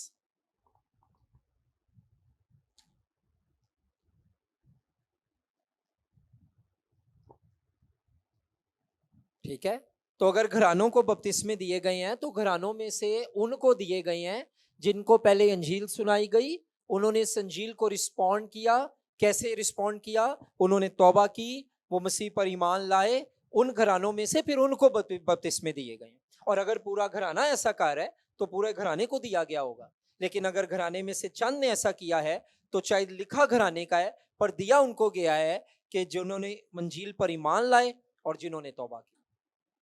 और मैंने हवालों के साथ आपको बता दिया। ठीक है जी, हम आगे चलेंगे। और ये अदिल, सॉरी यार, आपको मैं कहने लूँ। अभी नेक्स्ट जो एक लास्ट टॉपिक है, बड़ा अहम है, क्योंकि हम एक्लेसियोलॉजी पढ़ रहे हैं, इल्मुल कलीसिया पढ़ रहे हैं। इसमें बपतिस्मा पर बात करना बड़ी अहम थी। कुछ अंडरस्टैंडिंग क्लियर हुई है आपकी? बेसिक अंडरस्टैंडिंग आई है आपको कि बपतिस्मा क्या है, किसको देना चाहिए, कैसे देना चाहिए, इसका मायने क्या होता है, ये किस लफ्ज से निकला है? और हवाले भी काफ़ी आपके पास आ गए हैं। बाकी रिकॉर्डेड लेक्चर होगा, तो मैं नहीं भी हूँ तो आप इस रिकॉर्डिंग को बाद में यूट्यूब पर सुन भी सकते हैं। ठीक है, नेक्स्ट है जिस पर हम बात करेंगे, and that is holy communion, पाकिशा या शायरबानी। ये नंबर 2 प्रोटेस्टेंट चर्च का साक्रामेंट है।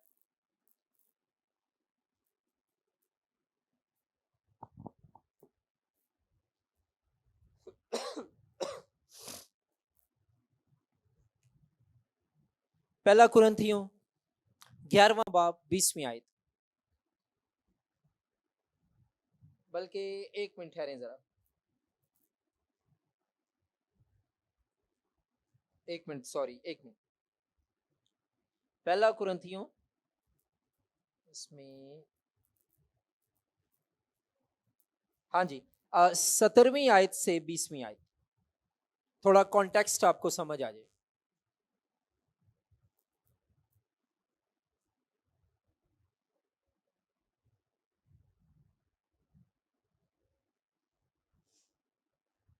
पहला कुरिन्थियों 11वां बाब 17 ता 20।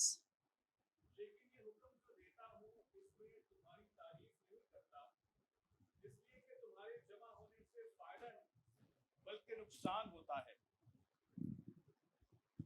क्योंकि अव्वल तो मैं ये सुनता हूं कि जिस वक्त तुम्हारी कलीसिया जमा होती है तो तुम में तफरके होते हैं, और मैं इसका किसी कदर यकीन भी करता हूं, क्योंकि तुम में बिद्दतों का भी होना जरूर है, ताकि जाहिर हो जाए कि तुम में मकबूल कौन से हैं।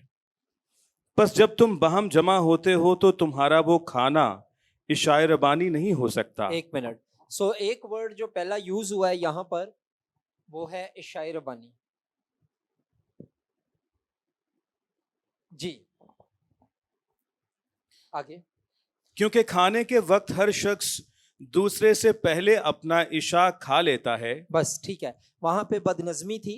जो अमीर थे वो अपना ही खाना लाते थे, अपना ही इशाए रबानी करके चले जाते थे, और गरीब जो है वो बेचारे देखते रहते थे, और कई बार उनके पास नहीं होता था लाने को कुछ, तो वो शायर बानी भी नहीं ले पाते थे।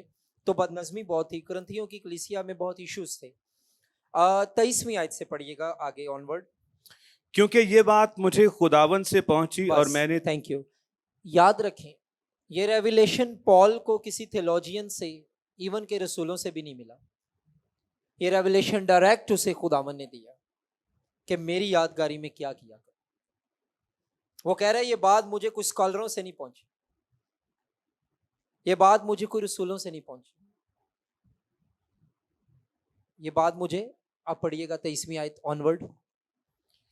क्योंकि ये बात मुझे खुदावन से पहुंची और मैंने तुमको भी पहुंचा दी कि खुदावन यीशु ने जिस रात वो पकड़वाया गया रोटी ली और शुक्र करके तोड़ी और कहा, ये मेरा बदन है जो तुम्हारे लिए है, मेरी यादगारी के वास्ते यही किया करो।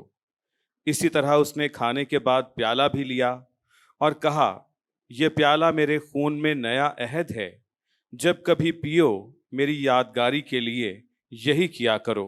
आगे भी, हाँ जी। क्योंकि जब कभी तुम ये रोटी खाते और इस प्याले में से पीते हो तो खुदाबंद की मौत का इजहार करते हो जब तक वो ना आए। बस, थैंक यू फ्रेंड्स। इशाए रबानी को, पाक इशा को एक और लफ्ज़ है जो हम इस्तेमाल करते हैं, यूखरिस्ट भी कहते हैं। यूखरिस्ट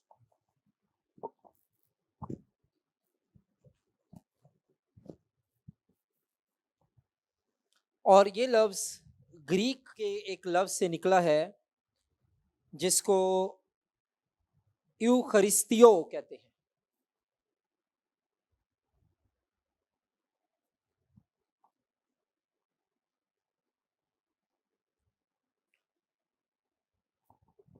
और ये वर्ब है, इसम फेल है ग्रीक ग्रामर में, और ये तब इस्तेमाल हुआ जब खुदावंद यसु मसीह ने रोटी ली और शुक्रगुजारी करके तोड़ी। तो ये इखरिस्त या इखरिस्तियो जो है ये शुक्रगुजारी या अंग्रेजी में थैंक्स गिविंग के लिए इस्तेमाल होता है। इसका मतलब ये हुआ कि बाइबल मुकद्दस में, या इसको जो अर्ली चर्च है उन्होंने पाकिशा को, शायर बानी को शुक्रगुजारी भी कहा है, थैंक्स गिविंग भी कहा है। और ये किस चीज़ की थैंक्स गिविंग है? What Christ has done for us, मसीह ने हमारे लिए सलीब पर क्या किया है, उसकी यादगारी पाकिशा है। यसु मसीह की मौत को सेलिब्रेट करना असल में इशाए रबानी है, क्योंकि ये प्याला नया अहद है। हम पुराने अहद के असर में नहीं, हम नए अहद के लोग। इसलिए पौलुस भी एक जगह पर तिमोथियस को लिखता है और वो कहता है हम नए अहद के खादिम हैं। पास्टर हिस्किल सरोश की लाइफ पर एक किताब लिखी है, नए अहद का खादिम, एल्डर फलक शेर साहब ने। और जब मैं फैसलाबाद एक कॉन्फ्रेंस के लिए कलाम सुनाने गया तो चंदिया तलावा एक गांव है, वहां पर मैं एल्डर साहब को मिलने खास तौर पे गया, क्योंकि उन्होंने वो किताब बड़ी ज़बरदस्त लिखी है। अगर आपके पास ना हो तो मुझे भी नहीं पता वो कहाँ से मिलेगी, क्योंकि मेरी अपनी भी कॉपी किसी ने ले ली और मुझे हालेलुया कह के तोड़ दिया। तो मैं तो उस तो बाद किताबां ही देनियां बंद कर दी। तो वो किताब हिस्किल साहब की लाइफ पर लिखी है, एल्डर फलक शेर साहब ने, FGA चर्च चंदिया तलावा में। और वो बड़ी ज़बरदस्त किताब है, उनकी लाइफ के वाक़यात हैं, कैसे तौबा करते हैं और किस तरह वो खिदमत करते हैं। सो एनीवेज, सो यूखरिस्ट जो है ये बेसिकली थैंक्स गिविंग का वर्ड, ये ग्रीक वर्ड है। यूखरिस्तियो ये वर्ब है लूका 22:19 में, और पहला कुरिन्थियों 11वां बाब 24वीं आयत में ये वर्ड यूज हुआ है। पढ़ लें एक हवाला, आपको आइडिया हो जाएगा। लूका 22:19, हरी अब जल्दी से। लूका 22:19, पहला कुरिन्थियों 11:24 पर हम लूका 22:19 पढ़ेंगे।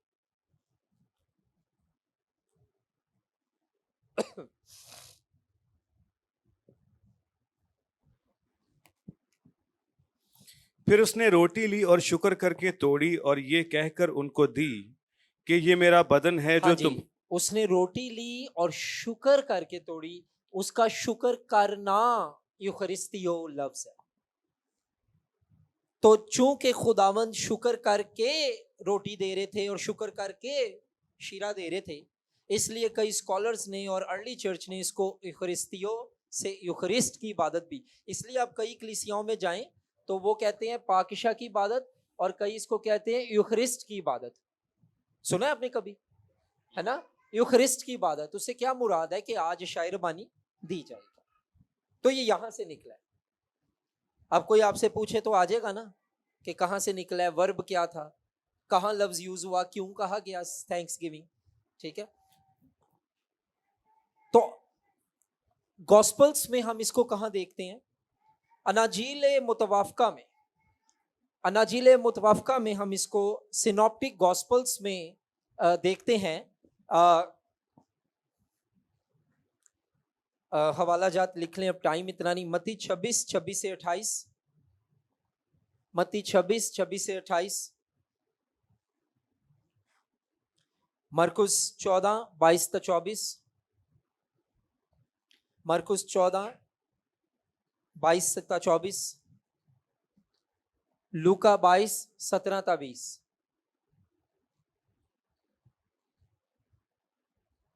ठीक है, इन हवाला जात में खुदावंद यसु मसीह के ताल्लुक से जिक्र है अशायर बानी का। क्या वजह है, क्यों लेनी चाहिए? व्हाट इज द इंपॉर्टेंस, इसकी अहमियत क्या है, इसकी सिग्निफिकेंस क्या है, इसकी इंपॉर्टेंस क्या है, क्या वजह है, ये क्या शो करती है? कफारे को, याद को, हम इसको देखते हैं वन बाय वन। ठीक है, नंबर 1, सबसे पहली चीज ये हम मसीह की याद में लेते हैं। ये मेमोरियल ऑफ क्राइस्ट। लोग मेमोरियल सर्विस करते हैं, ठीक है, करते हैं, नो प्रॉब्लम, अब मैं उस पे नहीं को बात करना चाहता। लेकिन एक मेमोरियल का जिसका जिक्र है बाइबल में, यादगारी के वास्ते ये किया करो, वो यीशु की है और वो शायरबानी। तो ये मेमोरियल ऑफ क्राइस्ट। पहला कुरिन्थियों 11:24 पढ़िए जल्दी से। पहला कुरिन्थियों 11वां बाब निकाल कर रखें। ठीक है, पहला कुरिन्थियों 11:24।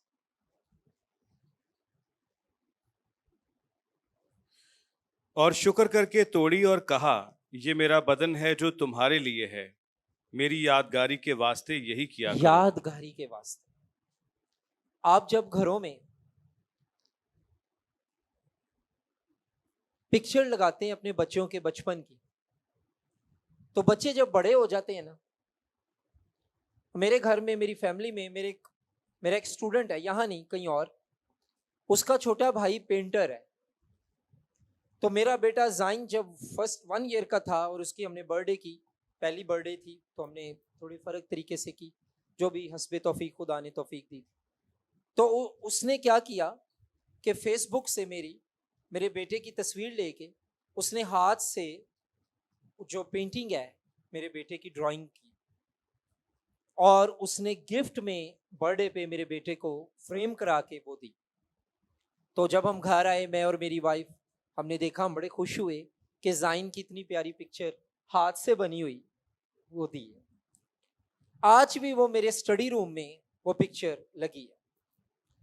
खुदा के फजल से बेटा मेरा 8 साल का होने वाला, लेकिन वो उसकी तस्वीर तब की है जब वो साल का था या हुआ था। तो जब मैं उस तस्वीर को देखता हूं, वो तस्वीर 7 साल पीछे मुझे वहां ले जाती है कि वो जब साल का था वो कैसे भागता था, वो कैसे खाता था, वो कैसे हंसता था। मैं उसे कभी कभी कैसे बाइक पर आगे बिठा कर, तब हमारे पास गाड़ी नहीं होती थी, तो बाइक पर आगे बिठा के कभी उसको ले जाना, उसकी मामा ने पीछे पकड़ के बैठना, कहना मैं थक गई हूं क्योंकि जरा गोलू मोलू था। ठीक है, वो सारी मेमोरीज आ जाती हैं। कैसे? वो तस्वीर देख, जब शायर रबानी सामने होती है ना, तो चाहे वो शीरा है, चाहे वो रोटी है, पर वो सारी याद आ जाती है कि यीशु ने कैसा दुख सहा हो, कोड़े खाए, कांटों का ताज पहना मेरे और आपके लिए। तो जैसे मुझे देखकर 7 साल पीछे मेरे बेटे की सारी बातें याद आ जाती हैं, इसी तरह शायर बानी देखकर यीशु की मोहब्बत याद आ जाती है। और यही याद रखने की जरूरत है, क्योंकि क्रिश्चियन लाइफ में बड़ी बार हम ठंडे पड़ जाते हैं, मोहब्बतें भी ठंडी पड़ जाती हैं, हदिये भी ठंडे पड़ जाते हैं, हमारी कमिटमेंट्स भी ठंडी पड़ जाती हैं। पर शायर बानी देखकर एक जज्बा, एक वलवला आना चाहिए, एक दिल से नगमा उठना चाहिए कि यार मेरे यीशु ने क्या किया। तो मेरी यादगारी यही की गल समझ आई जी। मैं बड़ी सादा जी मिसाल दे के पंजाबी च गल कर रहा, कोशिश की है कि तानू समझ आ जाए। आमीन। सो पहली चीज शायर बानी क्या है? Memorial of Christ. ठीक है। दूसरी चीज नंबर 2, ये मसीह में नया अहद का निशान है। नया अहद, न्यू कवेनेंट। लूका 22:20 जल्दी से पढ़ें।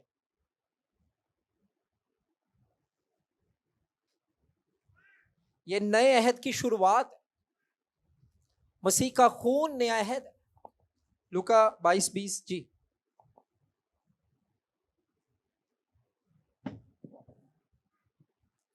और इसी तरह खाने के बाद प्याला ये कहकर दिया कि ये प्याला मेरे उस खून में नया अहद है जो तुम्हारे वास्ते बहाया जाता है। और इसकी इंपॉर्टेंस हमारे लिए क्यों है? क्योंकि वो प्याला, वो खून, वो हमारे लिए बहाया गया, और खून बहाए बगैर माफी नहीं है। तो वो प्याला, वो खून जो बहाया गया, उसी के वसीला से मेरे गुनाहों की माफी मुझे मिली, फॉरगिवनेस ऑफ सिंस। तो इसका ये मतलब हुआ कि ये सिर्फ नए अहद की याद नहीं है, बल्कि मेरे गुनाहों की माफी भी है। इसकी ये इंपॉर्टेंस है। ये लेक्चर बड़े गौर से आपने लेना है, क्योंकि शायर बानी के ताल्लुक से बहुत से लोगों को कख नहीं पता। सॉरी, माइंड नहीं करना। लाई जा रहे ने अज शायर बानी की इबादत है, सीनियर पास्टर साहब ने कहता है बस जी तैयार करो जी शीरा, तैयार करो जी रोटी। रोटी भी आ गई, शीरा भी आ गया, लाई जा रहे ने, रोटी पाई जा रहे ने, मुंह च शीरा पी भी जा रहे ने, पता ही कुछ नहीं की है, ऐसे मकसद की है, इसके पीछे क्या वजह। ठीक है। तो ये फॉरगिवनेस ऑफ सिंस को भी शो करती है, और ये नए अहद भी है। ये नया अहद सिर्फ नया अहद नहीं है, ये नया अहद एक बेहतर अहद है जो मूसा के अहद से ज्यादा बढ़कर। अबरानियों का मुसन्निफ कहता है, आए पढ़ें जल्दी से, इब्रानियों 7:22। हरी अब हवाले बहुत हैं जी। इब्रानियों 7:22।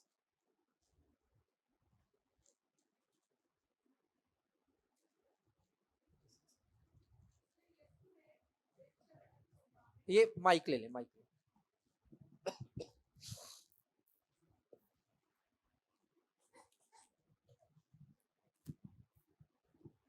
इसलिए यीशु एक बेहतर अहद का जामिन ठहरा। यस्सु एक बेहतर अहद का जामिन ठहरा। मूसवी अहद, ओल्ड कवेनेंट, शरई अहद से ज्यादा बेहतर यस्सु का अहद है, जो यस्सु के खून के वसीले से हम जिसमें शामिल किए गए। वो अहद बांधा कैसे गया है? यस्सु के खून से। उस अहद में आते कैसे हैं? तौबा करके और मसीह को कबूल करके, क्योंकि खून बहाए बगैर माफी, ना बैलों का, ना बछड़ों का, ना बकरों का, वो अपना ही खून लेकर पाक तरीन मकान में दाखिल हो गया और गुनाहों से हमारी अब्दी खलासी कराई। Wow, powerful. मैंने एफजीए में सीनियर क्लास को इब्रानियों का खत पढ़ाया, हम वर्स बाय वर्स चले, लग पता गया टफ है, लेकिन बहुत मैंने सीखा है, बड़ी प्यारी उसमें बातें। बस जबकि गवाहों का ऐसा बादल है, तो आओ हर एक बोझ को पीछे करके दौड़ें। वंडरफुल, बड़ा पावरफुल खत, मेरा तो फेवरेट खत हो गया यार। इमेजिन करें अदील ऐसा खत है जिसके मुसन्नफ का पता नहीं, फिर भी बाइबल का हिस्सा है। और क्रिश्चियन थियोलॉजियंस इसको शाहकार कहते हैं। अब्रानियों का खत बाइबल में शाहकार है।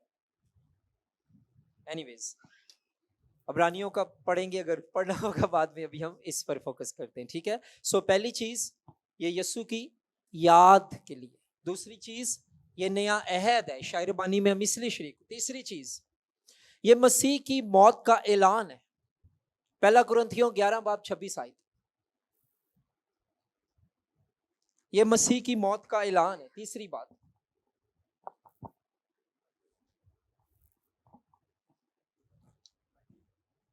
पहला कुरिन्थियों 11:26 पढ़ें जी।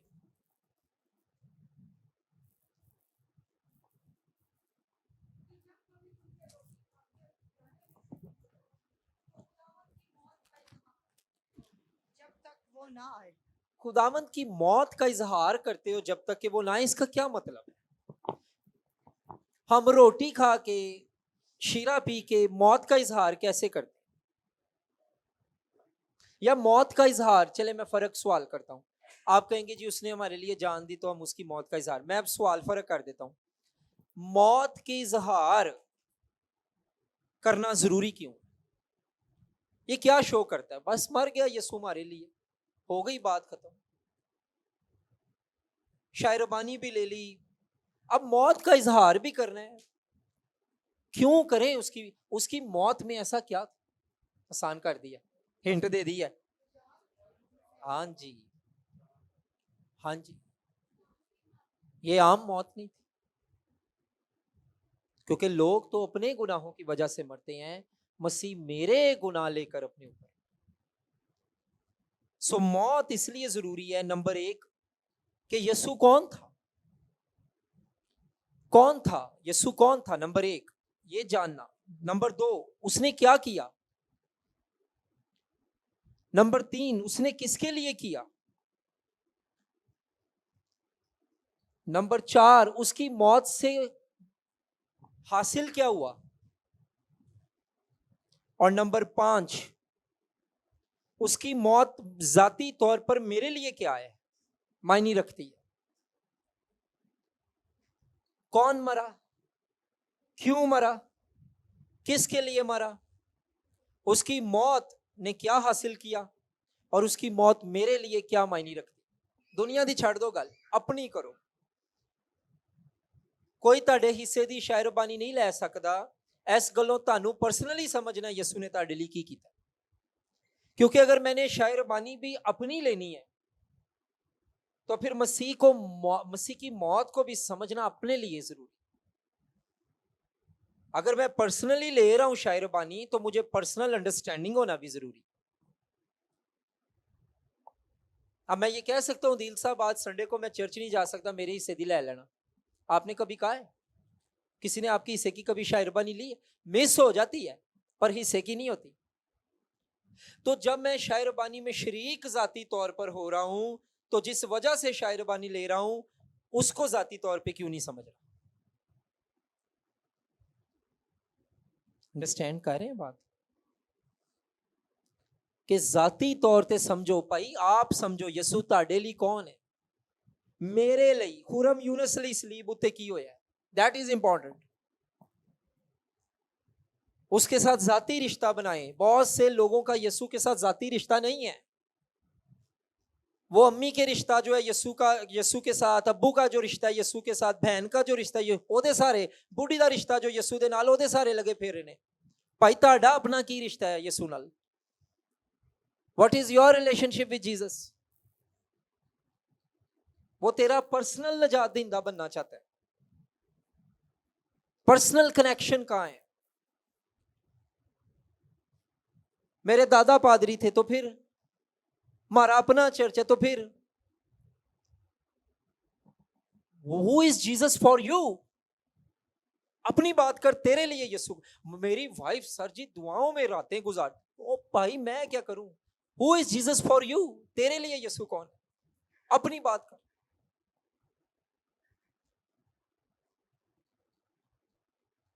खुदावन ने ये नहीं कहना हाँ भाई तेरी वाइफ का साफ करना है तेरे से कर लू, नहीं, उसने कहना है मैं हस्बैंड के साथ डील अलग कर रहा है, तेरे साथ अलग कर। वो जाती खुदावन बनना चाहता है, पर्सनल लॉर्ड। ठीक है। सो नंबर 3 कि हम उसकी डेथ का इजहार करते हैं। हम दुनिया को बताते हैं कौन मरा, क्यों मरा, किसके लिए मरा, और ये दुनिया को बताते हैं। वो कौन सा गीत है? तेरी कब्र भी खाली है, दुनिया को तेरी पाक हजूरी में, आप तो वर्शिपर है ना, तेरी पाक हजूरी में तेरी प्रस्तिश है, यसू तो मुनज्जी है, यसू तो कफारा है। अब तो आजकल के ऐसे गीत पता नहीं लोग गाते ही नहीं। मैं तो हैरान हो गया हूं, सियालकोट कन्वेंशन गीत की किताब भूल ही गई। सॉरी सर, मतलब क्वायर के लोग भूल गए हुए हैं वो गीत। ए लश्करों के रब अहद के संदूक, तू हजारों हजारों में ले और लौट के आ, तेरे प्यार का चर्चा सुबह शाम करते हैं, बंद दरवाजे यसू नाम से खुल। भुल गए ने इंज दे गीत ही, पता नहीं हुन केड़े केड़े गीत। यसू चरनी च आया ठा करके, असा वेख्या झा करके। अजीब अजीब गीत है। वो हिजकियल सरोज साहब का वाकया पता नहीं ये सच्चा है, वो किसी जगह कलाम सुनान गए, उधर भी वो गीत, वो जी मैं हाँ यसू दी कलाशन कोफ ते मैनू कोई नहीं शैतान दा खौफ। हिजकियल साहब की जो बारी आई उन्होंने क्या है, बेटे जो तेरा हाल है तेनू ते खुदा दा भी कोई खौफ नहीं जी, वो जे गीत तू गा रहे हैं।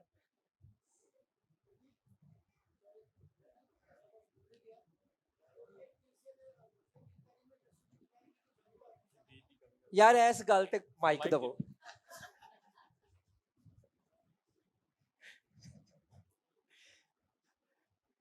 उंज भावे मैं तुहानू ना देंदा, जो तुसी गल कीती मैं चाहना माइक ले लो जी। मसीह में सलाम। जी आप मैं सर फैसलाबाद एक इवेंट पे गया, तो वहाँ पे ना जब इबादत हो रही थी तो क्वायर की बच्चियाँ गा रही हैं, यस्सू जी दी वैड की नू छज पर मसरा ना पावा। जी जी सॉरी, यस्सू जी दी वैड की नू छज पर मसरा ना पावा। मेरे लिए तो इसका तर्जुमा कर दें।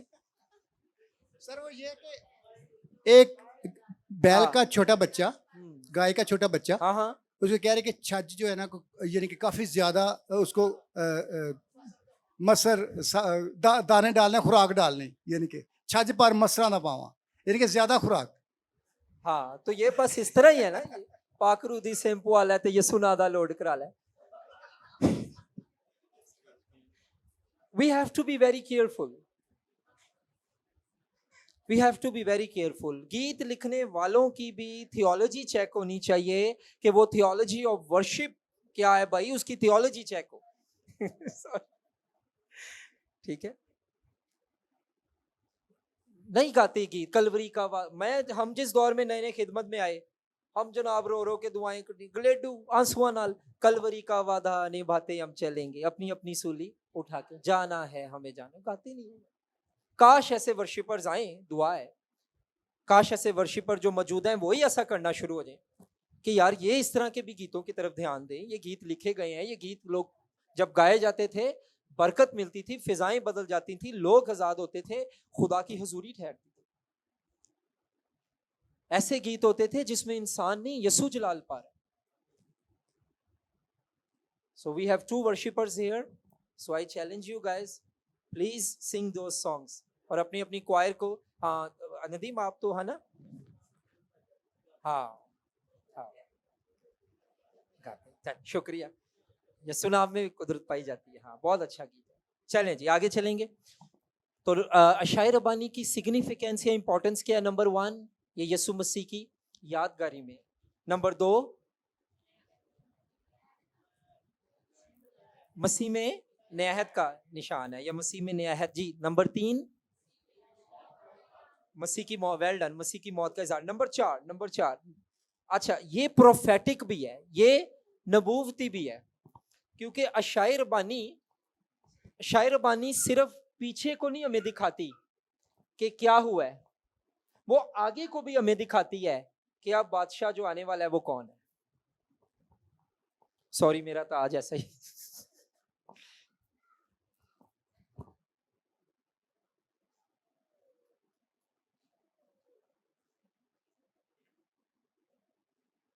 Just think it's a crown.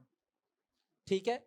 So friends, अशायर रबानी सिर्फ बैक पे हमें नहीं दिखाती कि क्राइस्ट ने यादगारी यानी क्या किया, वो ये भी बताती है कि अब आने वाला कौन है, जिसने मेरे लिए जान दी है, दोबारा किसी और को नहीं भेज रहा, वो खुद आने वाला है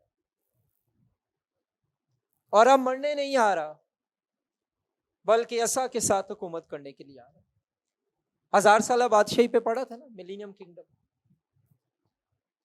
Christ is coming to establish his kingdom.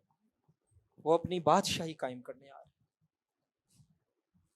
अब वो पुराना गीत फिर मुझे याद आ गया, अब आमद यीशु की है करीब, यीशु जब बादलों पे आए, देखेंगे वो भी जिन्होंने था छीदा, पेटेंगे छाती हजारों, वहां रोना पड़ेगा दिन रात, यीशु जब बादल। यानी नहीं, जिसने इस जिंदगी में तौबा की, कोई चांस नहीं है। तो कब्र में कौन जाके तेरी शुक्रगुजारी करेगा? ज़बूर 30 में लिखा हुआ, थे ये जो करना है। तो ये प्रोफेटिक है। ये सिर्फ हमें माजी में ये नहीं याद दिलाती कि किसने हमारे लिए जान दी, बल्कि मुस्तकबिल का चेहरा भी दिखाती है कि कौन दोबारा आने वाला है। तो जिसने जान दी वो ही आने वाला है। नंबर 5 एंड लास्ट, ये मसीह के साथ और मसीह के लोगों के साथ रफाकत भी है। इसे कम्युनियन इसलिए कहते हैं क्योंकि ये कम्युनिटी से निकला है, फेलोशिप से निकला है। कोएनोनिया ग्रीक में, कोएनोनिया फेलोशिप। जब आप शायर बानी में शरीक होते हैं तो आप क्राइस्ट में तो शरीक हो रहे हैं, आप क्राइस्ट की बॉडी यानी कलीसिया में भी शरीक। कभी आपने देखा है इस संडे वो भाई को शायर बानी मिलेगी, अगले संडे बाजी को मिलेगी, उससे अगले संडे इस बाजी को मिलेगी, उससे अगले संडे वो भाई को? नो, हम सब इकट्ठे मिलकर शायर बानी लेते हैं क्योंकि मसीह का बदन मसीह के बदन के लिए दिया गया है।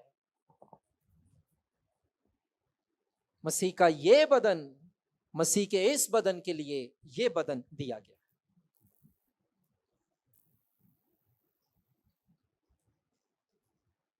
जो टूटा वो भी बंधन और जो बना वो भी बदन।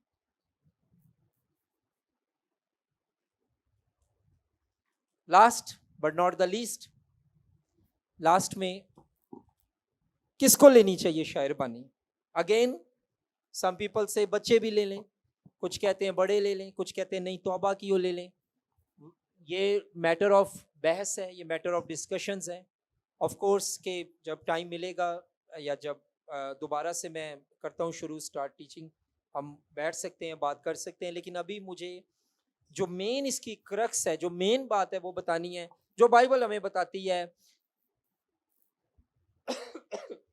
रीजनरेशन यानी तौबा जिसने की, जिसने मसीह को कबूल किया, जो नए सिरे से पैदा हुआ है, रीजनरेशन, और जिसकी लाइफ मसीह की ओबीडियंस में चल रही है। ऐसा नहीं है कि वो मुंह से यसु यसु करता है पर उसकी लाइफ बरखलाफ यसु है। तो मसीह की, अच्छा परफेक्ट बंदे की बात नहीं कर रहा, वो तो मैं भी नहीं फिर ले सकता क्योंकि मैं भी परफेक्ट नहीं। वो शख्स जिसने मसीह को कबूल किया है, जो नए सिरे से पैदा हुआ है और जो मसीह की ओबीडियंस में चल रहा है, परसू कर रहा है क्राइस्ट को अपनी लाइफ में, अगर गिर जाए तो भी उठकर मसीह की तरफ ही भागता है, he should take or they should take holy communion। कैसे हम ये बात कह सकते हैं? क्योंकि जब खुदावन ने शायर बानी दी है तो उसने आम लोगों से शुरू नहीं किया, उसने डिसाइपल्स से दी। मत्ती 26 बाब 27 आयत पढ़ें।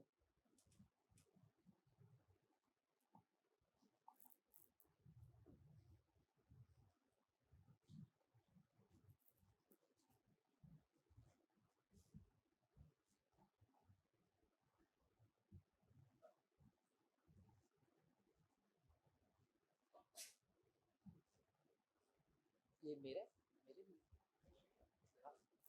अच्छा यार निकाल ले, मत्ती 26 27 पढ़े।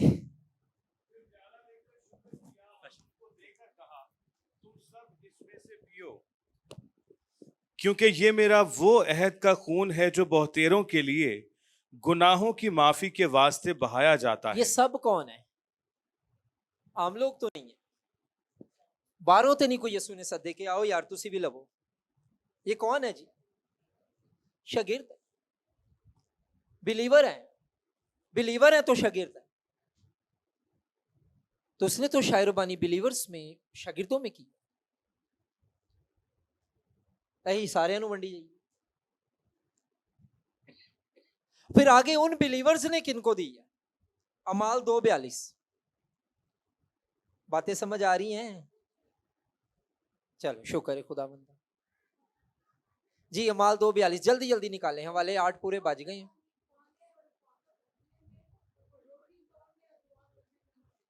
थोड़ी जी ना बाजी यार माइक दे दो।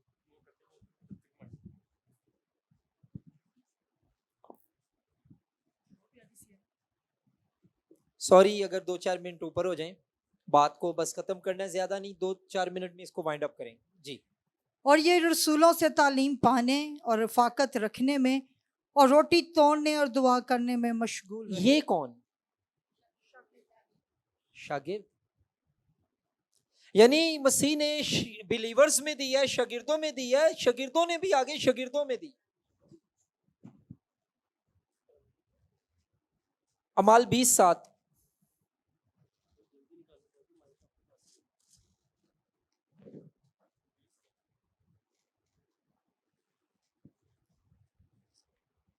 हफ्ते के पहले दिन जब हम रोटी तोड़ने के लिए जमा हुए तो पौलुस ने दूसरे दिन रवाना होने का इरादा करके हफ्ते के पहले दिन जब हम रोटी तोड़ने के लिए जमा हुए, ये कौन है? बिलीवर्स, शागिर्द। तो माय फ्रेंड्स, अगर शायर बानी सारों को दी जानी चाहिए तो फिर यहां सिर्फ शागिर्दों तक महदूद क्यों है? ईमानदारों तक महदूद क्यों है? या उन लोगों तक महदूद क्यों है जिन्होंने मसीह को कबूल किया और अपनी लाइफ उसके लिए गुजारे? जे सारे लइए तो फिर सारे दा किथे जिक्र है? Do you understand? ठीक है, मैं ये नहीं कह रहा कि ये हरफे आखिर हो गया, खुरम साहब ने कह दिया। आप रिसर्च करें, अगर नई बात पता चलती मुझे भी बताएं। मेरा व्हाट्सएप नंबर लें आदिल से, you can contact me, no problem. लेकिन अननोन नंबर मैं नहीं लेता, तो अपना नीचे नाम लिखें और बीजीएम लिखें, फिर मैं रिस्पॉन्ड करूंगा। ठीक है, तो मुझे तो यार ये भाई सर्कल जो नजर आ रहा है, ये शागिर्दों का, ईमानदारों का ही नजर आ रहा है शायर बानी। इसका मतलब है कि ईमानदारों में जब ये ली जाए तो एक चीज है जो लिखी हुई है, लास्ट बात जो मैं करना चाहूंगा, उन ईमानदारों के ताल्लुक से भी ये लिखा गया है कि वो भी अपने आप को आजमा ले। देखो शायर बानी का जिनको कुरंथस के लोगों को पौलुस कह रहा है ना, उन्हीं लोगों को पौलुस रसूल पहले बाब में मुकद्दसीन कह रहे हैं। मुकद्दसीन उस वक्त तक पौलुस किसी को नहीं कहता जब तक वो उन्होंने यीशु को कबूल नहीं किया। जिसने यीशु को कबूल नहीं किया वो पौलुस की नजर में, बाइबल की नजर में, मेरी और आपकी नजर में वो गैर नजात याफ्ता है। जिसने कर लिया है वो मुकद्दस है। तो अगर कुरंथस की कलीसिया मुकद्दसीन है तो इट मींस उन्होंने तौबा कर ली। इट मींस के शायरबानी उनमें हो रही है। मेरे साथ हैं? ठीक है, तो जब हो रही है तो वो एक चीज कहता है, बस आदमी अपने आप को आजमा ले।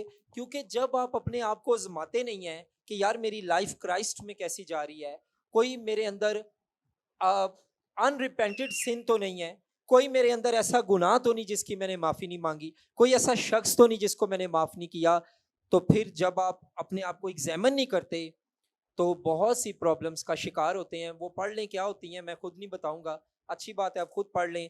पहला कुरिन्थियों 11 बाब 27 से 29 आयत। इस वास्ते जो कोई नामुनासिब तौर पर खुदावन की रोटी खाए या उसके प्याले में से पिए, वो खुदावन के बदन और खून के बारे में कसूरवार होगा। बस आदमी अपने आप को आजमा ले और इसी तरह उस रोटी में से खाए और उस प्याले में से पिए। क्योंकि जो खाते पीते वक्त खुदावन के बदन को ना पहचाने, वो इस खाने पीने से सजा पाएगा। आमीन। आगे आगे भी। इस सबब से तुम में बथेरे कमजोर और बीमार हैं और बहुत से सो भी गए। अगर हम अपने आप को जांचते तो सो भी गए, मर भी गए जी। अगर हम अपने आप को जांचते तो सजा ना पाते, लेकिन खुदावंद हमको सजा देकर तरबियत करता है ताकि हम दुनिया के साथ मुजरिम ना ठहरे। आमीन। आमीन।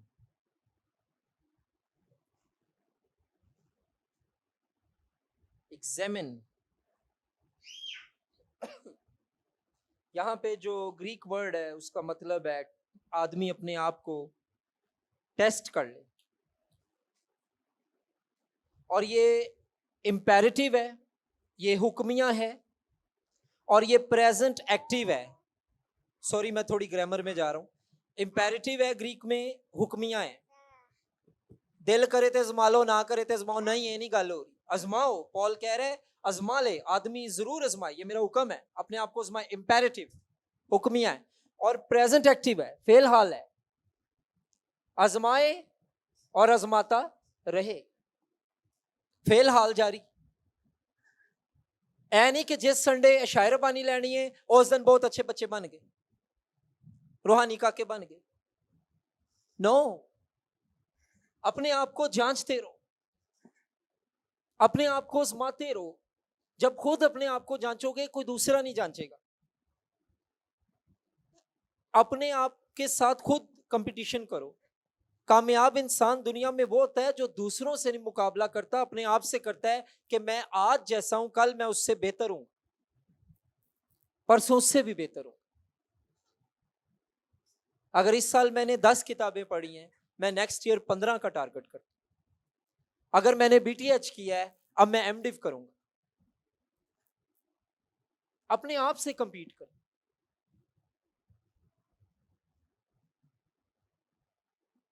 मैंने एक बुक में पढ़ा कि यहाँ आजमाने का क्या मतलब है। उसमें ये कहा था, लिखा था, आजमाने का मतलब कि क्या आप वाकई में ईमानदार हैं, क्या खुदा के साथ आपका रवैया ठीक है, क्या दूसरों के लिए आपका दिल साफ है, क्या खुदा के लिए आपका दिल पाक है, क्या आप जो ये खा और पी रहे हैं शीरा और रोटी, क्या आप इसमें यीशु को देख रहे हैं, क्या आप उसकी कुर्बानी को अपने सामने रखे हुए हैं। ये सारी बातें हैं जो अपने माइंड में रखें जब आप शायर बानी में शरीक हों। और इसके साथ हम इस कोर्स को वाइंड अप करते हैं। सो खुदावंद की शुक्रगुजारी आप सबके लिए कि आपने इसको अटेंड किया, आपने इसको लिया। मुझे पता है आसान नहीं है। ज़्यादातर आम में से लोग जॉब करते हैं, माएँ हैं, बहनें हैं, बुजुर्ग हैं, लेकिन मैं आपको दाद देता हूँ, इसलिए मेरे लिए नहीं, एक बार अपने लिए जोरदार तालियां बजाते हैं। जोरदार तालियां, ठंडी ठंडी नहीं, सही तालियां। I want to appreciate you. मैं सबसे पहले खुदाए जुल जलाल का शुक्रगुजार हूँ, फिर रेवरेंड मुनव्वर खुर्शीद साहब का जिन्होंने मौका दिया कि मैं बीजीएम बाइबल कॉलेज में ये तीसरा कोर्स, बाफजले खुदा आज मेरा 3rd कोर्स यहाँ पे कंप्लीट हुआ है। सबसे पहले जब मैं फिलीपीन से आया था मैंने एस्कटोलॉजी पढ़ाया था, इल्मुल आखिरत, उसके बाद इल्मुल तफसीर, और अब ये इल्मुल कलीसिया। So God bless you my dear friends, I love you all, I will miss you, और खुदा आप सबके साथ हो। Take care.